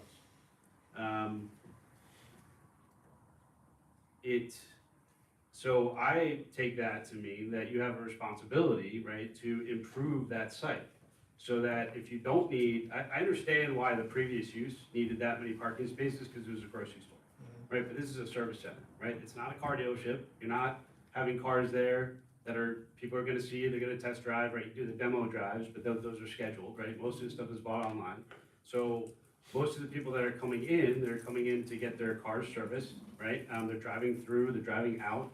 Maybe they leave it there overnight for a period of 72 hours, right? But I think you have an opportunity, right, to comply with our 2008 master plan and improve that facility with some great landscaping, with some great open space, right, with some great green spaces. Ms. McCluskey said earlier, this is the entrance to Morris Plains. You know, we want it to be this nice looking, wonderful place. And yet, I think you have a responsibility to do that. Sure, absolutely, but I think there's a balance, right? I think you're hearing from the operator what she envisions, what the company envisions. You've heard from the engineer, what's been done to make it nicer, to improve it. We have to strike a balance, we can't just go all one way or the other. And I'm not suggesting we go all one way or the other. I think some of the building improvements that you're doing, I think some of the landscape is good. I would argue that since you're gonna end up ripping up most of that curb anyway, I would argue that all the trees need to be replaced, because you're gonna end up doing damage to them anyway. So they should get all replaced. Just so I understand, which curb and which trees are you talking about? So, correct me if I'm wrong, right, but on the south side on Speedwell, you're certainly going to impact where the current exit and entrance is near the laundromat. That's Hanover. Where we're Sorry, taking out sorry. the spaces. The mayor in front corrected me, there? on Hanover, in Hanover, I apologize. Yes, So in this area, that's where we're adding a tree. you're correct? adding a tree, but the rest of the trees that are on that road are gonna stay as they are. You're not touching them at all, correct? They're established mature trees, Okay, correct? so are you doing anything to the parking lot that's there? Mill and overlay. Mill So and we're overlay. not breaking the surface. You're not touching the curb at all that's there? Okay, does the same go for Speedwell and Buckley? Buckley, yes, Speedwell, Sorry. we're pulling the curb. Yeah, no, Speedwell and Buckley, yes. So you're pulling the curb in with the landscaping, okay? We're pulling the curb in about 20 feet, eliminating the parking spaces, and that area is being supplemented Okay. with, I believe, 3 or 4, maybe 4 trees in that area. Okay. So we are attending to that. And what about the Buckley Way side? Buckley Way that's part of the mill and overlay. There's no changes to the grading or topography there that would impact the landscaping. Okay, I still think you have an opportunity to improve that space, right? I think in the, you know, to make it better for Morris Plains, right? Again, how does it benefit Morris Plains, right? I think green space, when you come into the, I'll say the first thing that you see in Morris Plains, right? It should be a nice space, right? Granted, we all agree that right now it's an empty lot, and I think what you're proposing is great, but I think you have an opportunity to take it one step further and do more, so. We certainly hear you, and I don't think the conversation ends tonight. Sure. We've already said we'll go back. Okay. Not only talk internally with Rivian for operations and what's needed, but again, we have to go back to the landlord. As Sylvia said, it's a 10-year lease, so Sure. we can't diminish this to nothing, decrease the value substantially to the overall property for the landlord by taking away 75 or 100 parking spaces for a 33,000 square foot building and not let a viable use that's permitted in the zone go back here. So all things we have to talk about internally, and then we can come back at the next hearing and have a continuing conversation. I'm not suggesting you reduce it to nothing, I'm suggesting that there needs to be a little bit more, right? So, yeah, and you said you're already gonna look at it, so I appreciate it. Just a couple more questions on, so we looked at the traffic flow. I think I agree with our traffic engineer that we wanna see what that looks like for the other types of trucks that are gonna go out there, so I appreciate that.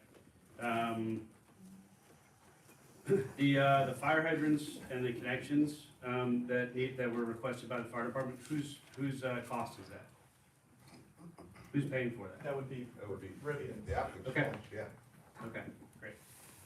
And the trees that you did mention that are going on Speedwell, I was looking at the landscape plan, I couldn't make out the height of the trees. Do you know what height those trees are?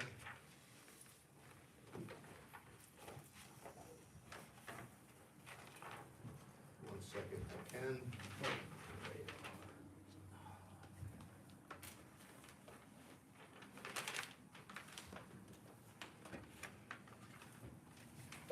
I'd have to check that. Shade trees are generally done by caliper, so it's 2.5 to 3 inch caliper.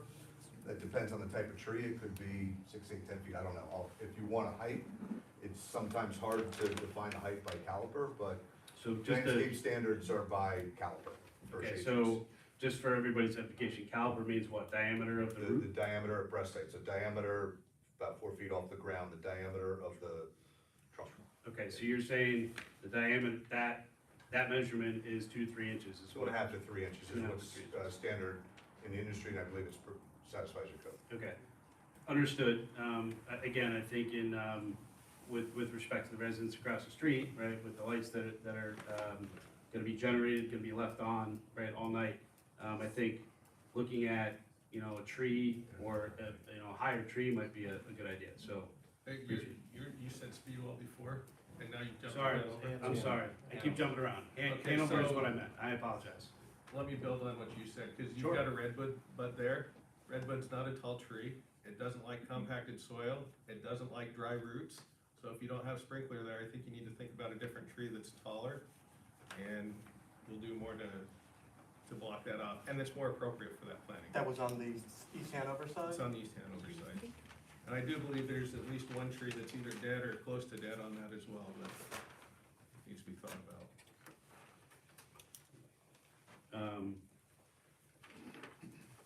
As far as the lighting goes, can you indicate on that plan that you have, where the lights will be in the parking lot? Certainly, so again, they're utilizing the existing poles. So starting on the Speedwell Avenue side, we have a light on the south side of the entrance drive. We have 2 along the center line of the parking, spaced about evenly more towards the building. There's one off of the southwest corner of the building, within the parking. There is another one immediately south of the southeast corner of the building, again within the parking. There's actually one at either end of that row. And then I believe there's another one, yeah, at the entrance, on the west side of the entrance with East Hanover. Okay, and those are all existing currently? Those are, I just wanna make sure I hit them all, but yeah, those are all existing fixtures and poles, and there is another one that exists near where the former driveway was that provides illumination in that area. Okay, so other than them being replaced with LEDs, we're not moving them, we're not changing them, we're not doing anything else with them other than replacing them with current light fixtures? That's correct. The location of them is actually well placed for an even spread throughout the site. And with the exception, as I mentioned, of the far northwest corner, does not result in any light spillage over the property line. Okay. Do we know, and maybe you said this earlier, do we know what the total lumens is that's coming off of those light fixtures? The total lumens? But the amount of light that comes off that light fixture, those light fixtures. If you don't have it, it's fine, we can. It's on the plan. It's, you know, LEDs are measured a little bit different than lumens, so I can, I can get that for you. Okay. What I'm trying to ascertain is, essentially, I know you said they're 3,000 Kelvin, which is kind of a yellowish hue to them, right? What I'm trying to ascertain is how bright are those? Because if they're gonna be on 24 hours a day at night, and they're arguably brighter than what's there now, again, concerned about the residents across the street, in terms of light level, so. I'd like to just understand that a little bit better. I think this is the last question I have. In the plan, I noted that I saw there's a detail for monument signs. Can you point out where those are? Yeah, those are the signs, I described them in testimony. One is at the East Hanover driveway and one is at the Speedwell driveway. Okay, and maybe Ms. Lehaney, were those the ones you were referring to as being internally lit or exteriorly lit? Correct, yes, Okay. yeah. So currently, they're planned to be internally lit? Correct. Okay, and your suggestion is if the board wants to, right, we can request that they be externally lit? They need a variance to have them be internally lit. That they have to, you know, our ordinance requires, ground lighting or some sort of, Okay. thank you, So- external lighting. So part of the application is requesting a variance for them to be internally lit? Correct. Understood. And your recommendation, can you remind me what your recommendation? It wasn't a recommendation, Okay. it was more for the board, you know, if it was, the board has the power to not grant that variance. Okay. If the board, you know, you might wanna take a look when you're driving up and down Speedwell Sure. and take a note of what the existing signs look like and how they're lighted at night. Okay, all right. Thank you, that's all the questions I have. A couple quick ones. I didn't hear you mention, sorry, my voice is going, about, air pumps for tires. Do you have some of those externally? Not external, no. They're inside? Correct. Okay, perfect. In regard, talk about landscaping for a second, but when I looked at the plan for the plantings on Hanover Avenue and along Buckley Way, a lot of the plantings were hydrangeas and grasses, and so I really wanna urge you guys to plant more, I wanna take another look at it, to have more, street tree plantings. Because they're all very low lying, and I think it needs to be supplemented, so if you could just take another look at that landscaping plan, I know you are, we've talked about it a lot, but that's what I noticed when I went through the plan. Certainly, and just so you understand, the reason there aren't a lot of street trees proposed is because, as I mentioned, there's a cadence of every 20 to 25 feet there are street trees today, with the exception of where we're supplementing. So we looked at it as there's already a good cadence of street trees and we're filling in underneath. I think there's a comment, one of them might be dying. We'll check that, and if that needs to be replaced, we certainly will. But even along Buckley Way, I think there's a huge area of grass where I don't think there were plantings over there, so just to take a look at it, I think you guys take Yeah, another shot. you're right, there were a couple gaps and we'll fill those in. On the construction detail chart, you talked about, the power cabinets. I don't think we've talked about those. Are those external, or is that something internal, or on the roof? What page are you on? It's 10, construction details, sheet number 10, power cabinets. Yeah, so that is, just off the corner of the building, the south side of the building, that, is for the chargers. Got it. How big are those? The power charge, cabinets. the power cabinet? Are they big? And they're metal, I presume? Look at the detail. About 3 by 3 maybe, by, I think it's, yeah, maybe that's 5. So it could I apologize, I have a small size print here and I can't see the dimensions. If I had to get, it's probably about 3 foot square, maybe about 5 feet high, I can get some exact numbers. And this is what, can you just explain what they are? It's not where you're plugging in, right? I'm No, assuming it's no, where the that- power is coming out.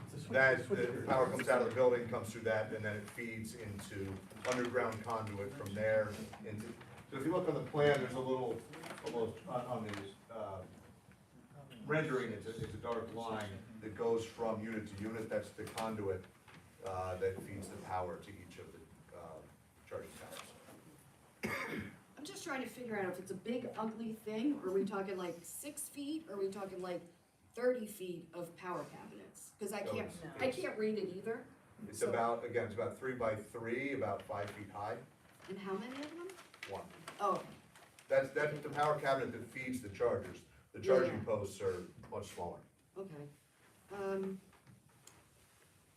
The other thing you sort of mentioned is when we talked about cut-through traffic, so there's huge cut-throughs that go through there, and one of the ways, I think the only way you said about controlling it is through a sign, which we know people aren't gonna look at the sign. And so, I'm just wondering if there's an alternative.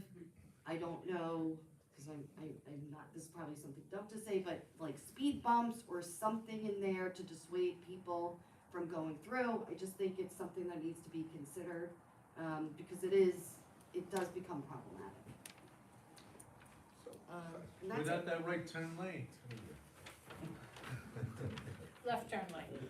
Oh, yeah, that's. Yes, Oh, eliminate, let's just eliminate it all. that's it for me.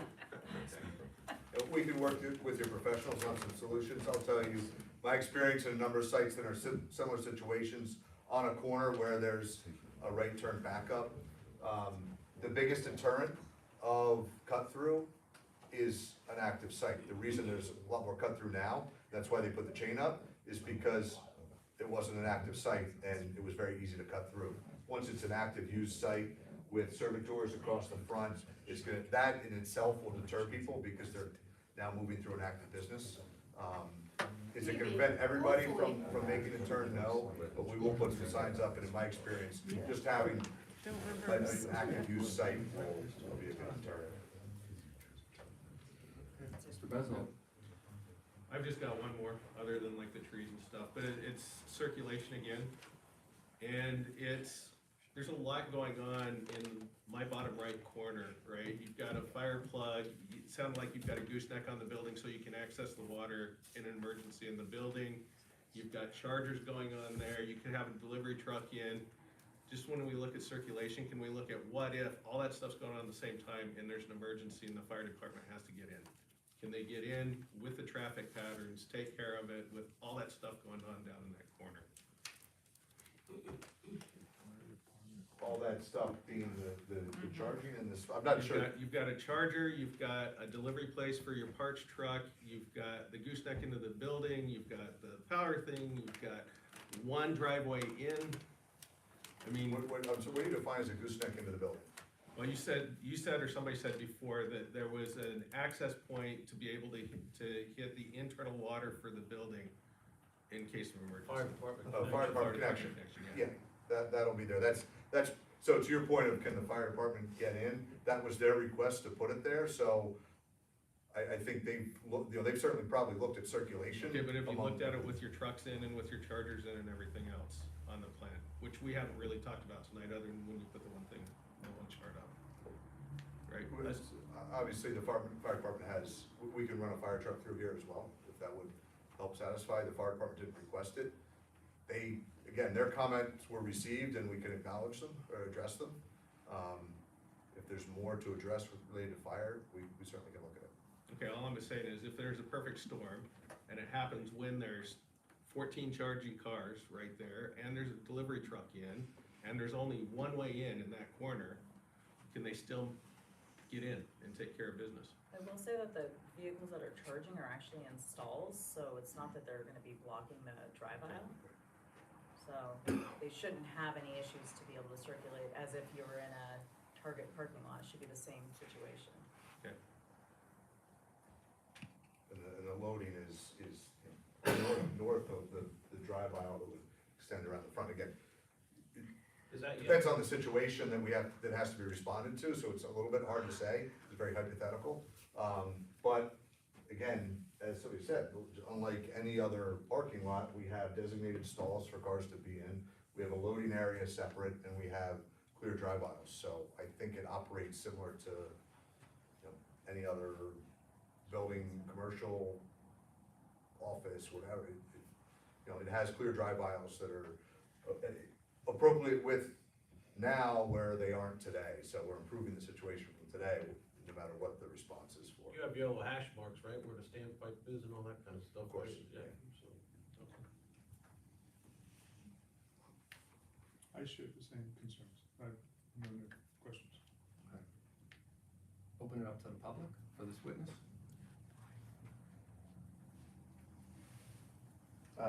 The only question I would have You is, gotta come up. oh, sorry. No, the only recommendation I would have is. You have to introduce your name Oh, and again. Yeah, hi, I'm Tom, I live right across the street from this place. What's the And- number? 17. And one of the recommendations I have is, I think that as long as you're keeping the lumens the same for the parking lot lighting, and the only thing you're adding is gonna be sign lighting, that if you put the sign lighting on a different time clock where it turns off, and it's not on all night because it's pointless anyway, that would be an easy solution to solve a lot of the problems. That the biggest problem would be, like I said, people are trying to sleep and there's no, for security reasons, you need to have the parking lot lighting. And, I could pull 1,000 loose threads, but I only have a limited amount of time. I don't think you're gonna have 24-hour security, so you have to keep the lights on, right? That's right. But, there's no reason to have the sign lights on. Acme used to have the lights turn off at a certain point. I don't see why you couldn't do that and, it'd be a simple solution. I think that's a fair request, and Yeah. we can do that. Okay. And then the other thing would be, as far as the shrubbery along East Hanover Ave, yeah, if you could fill it in, that would be a better solution than having the cars block it. Something lower, you got the trees that take care of the upper part, something that filled in the lower part, I think that would be good too. So. That's exactly what the design is. Yeah. That's the intention. Okay, thank you. Thank you.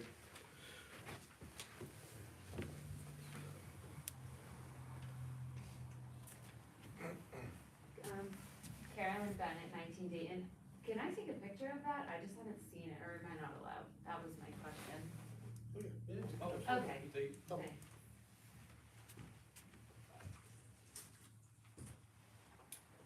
I do have one thing. Just before I say it, I don't know if I'm supposed to be sitting. Here's the, The microphone, okay. Hello again.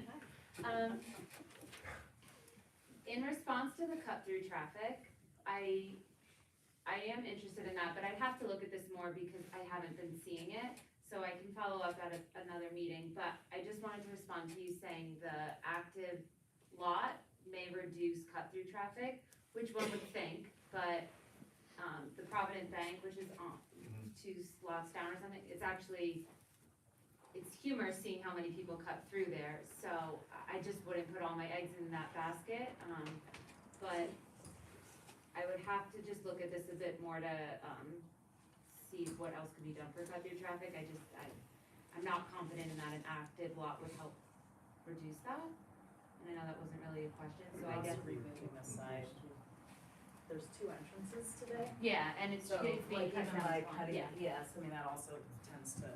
So I guess my question would be like, just to consider thinking about the cut-through traffic, I know there's gonna be a few follow-ups, but that would be one of them. And then my other question, hopefully I frame it as one, when you look at this, I think we're gonna be seeing it updated with more circulation of traffic pattern. Yes. It would be reassuring as a resident that lives near this site to also see what it looks like if we're forcing these huge trucks to make that right onto Speedwell, directly into the residential area, which I know has been pointed out, but what that looks like in terms of crossing over into the other lane, like the trucks coming out, because I know that there's trucks making left turns come in from nearby sites, and there's also all of this traffic here.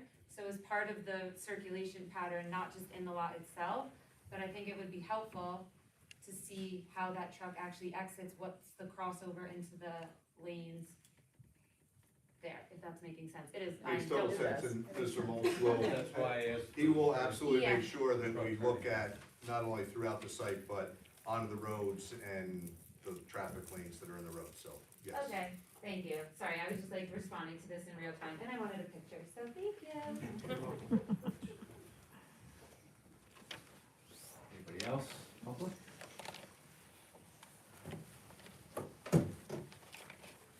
Should have sat back there. Lee Connor, 2 Tower Hill Road. I know you're going to speak with the, I know you're going to speak with the county about the entrances and exits on Hanover. Under the current plan, right only out onto Speedwell, is that something that needs to be run by the DOT? Or did you say you already have? So that's what we did run by the DOT, we just got this morning their letter confirming that that driveway stays the way it is. Okay, and yet we are gonna talk, or you will all talk about other things that might happen in terms of exiting from the property so that all traffic is enforced through local roads. That stays the same, that right turn thing stays the same in all this discussion. But it's possible there might be lefts allowed out onto Hanover. So Speedwell will stay the same with the right turn egress. The Hanover is what we talked about a little bit tonight, where we eliminated one driveway. There's a conversation about, which we're agreeable to, eliminating left turns in and out, but if that becomes more of a problem than a benefit, we're gonna talk to the county and your professionals in the borough about which is more appropriate there. Thanks, But but that all Speedwell takes is into what it account. is. Speedwell is what it is, yeah, that's Thank the you. DOT.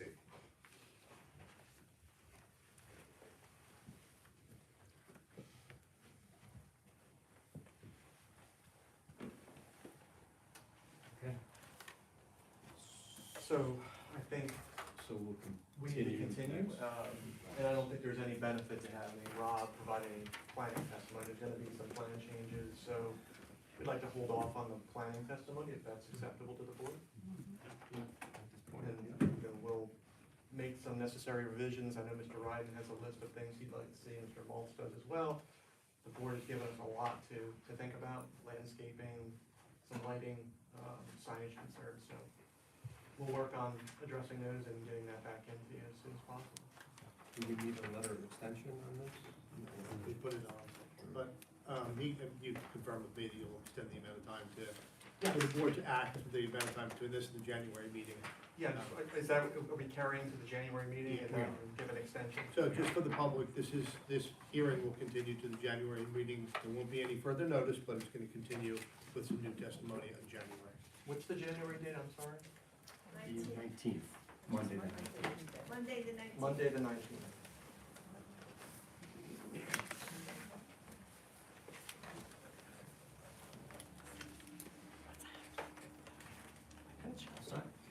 Thank you very much, appreciate your time, your consideration.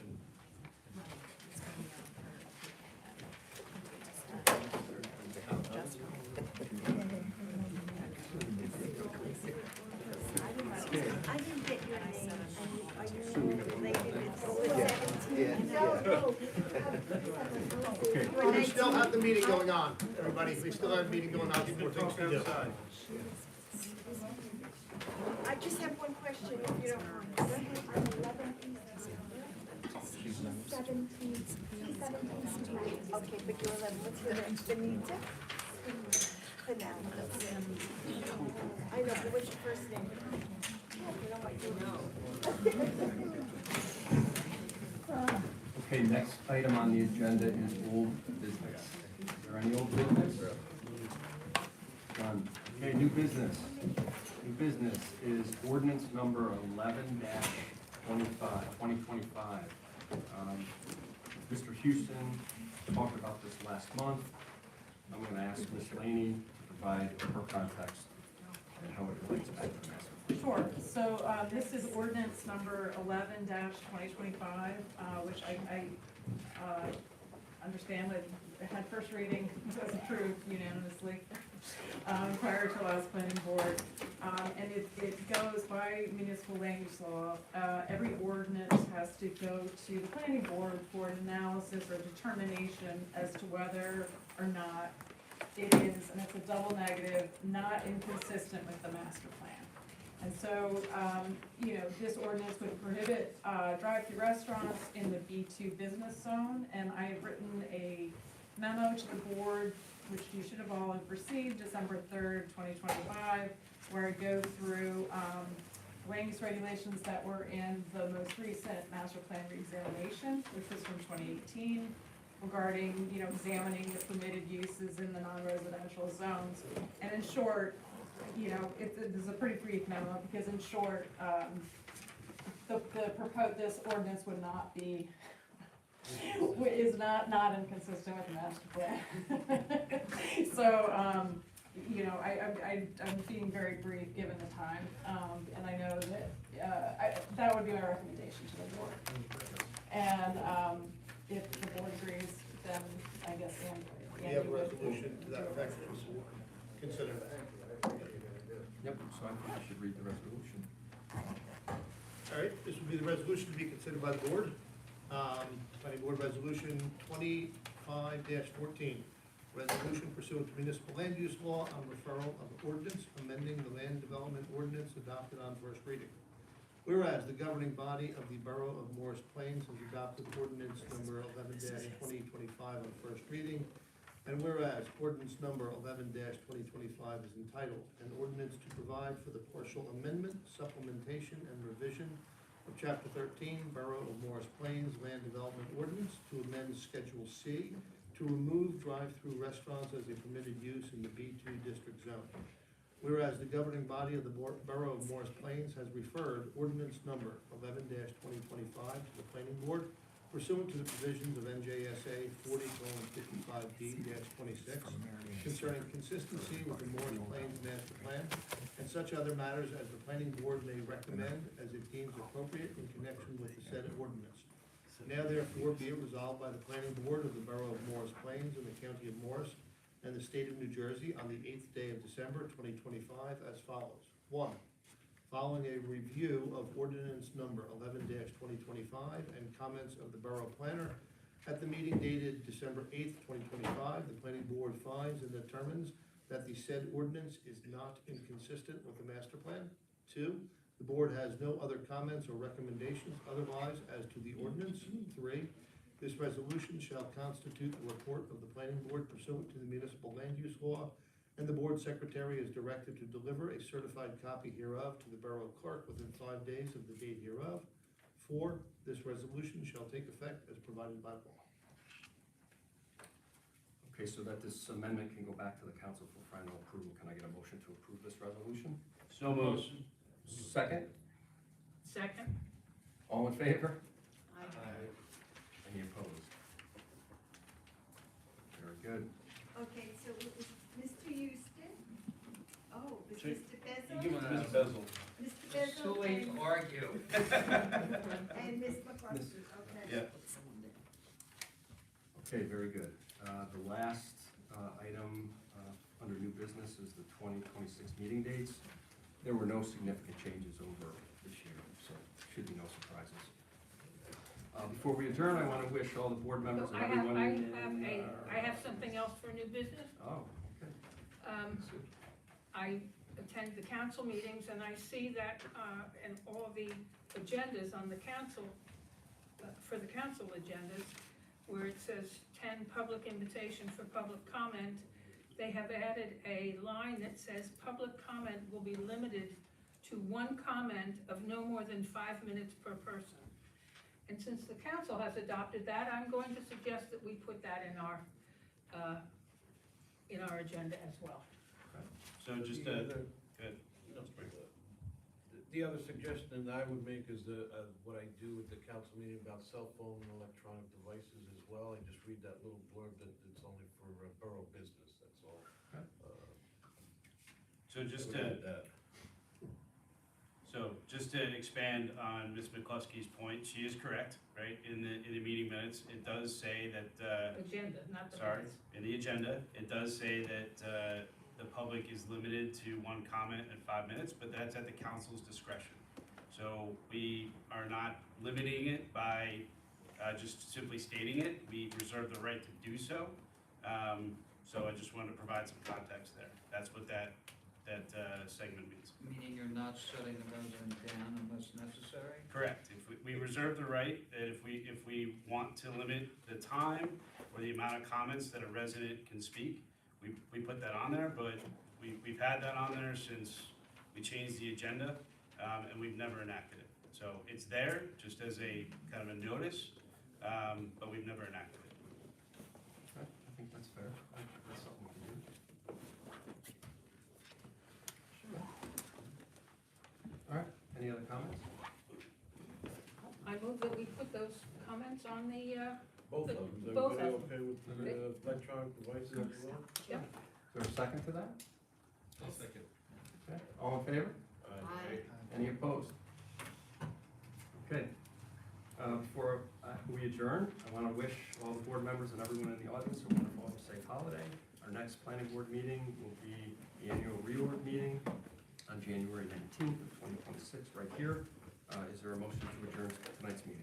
Yes, definitely. Second. Second. Definitely. All in favor?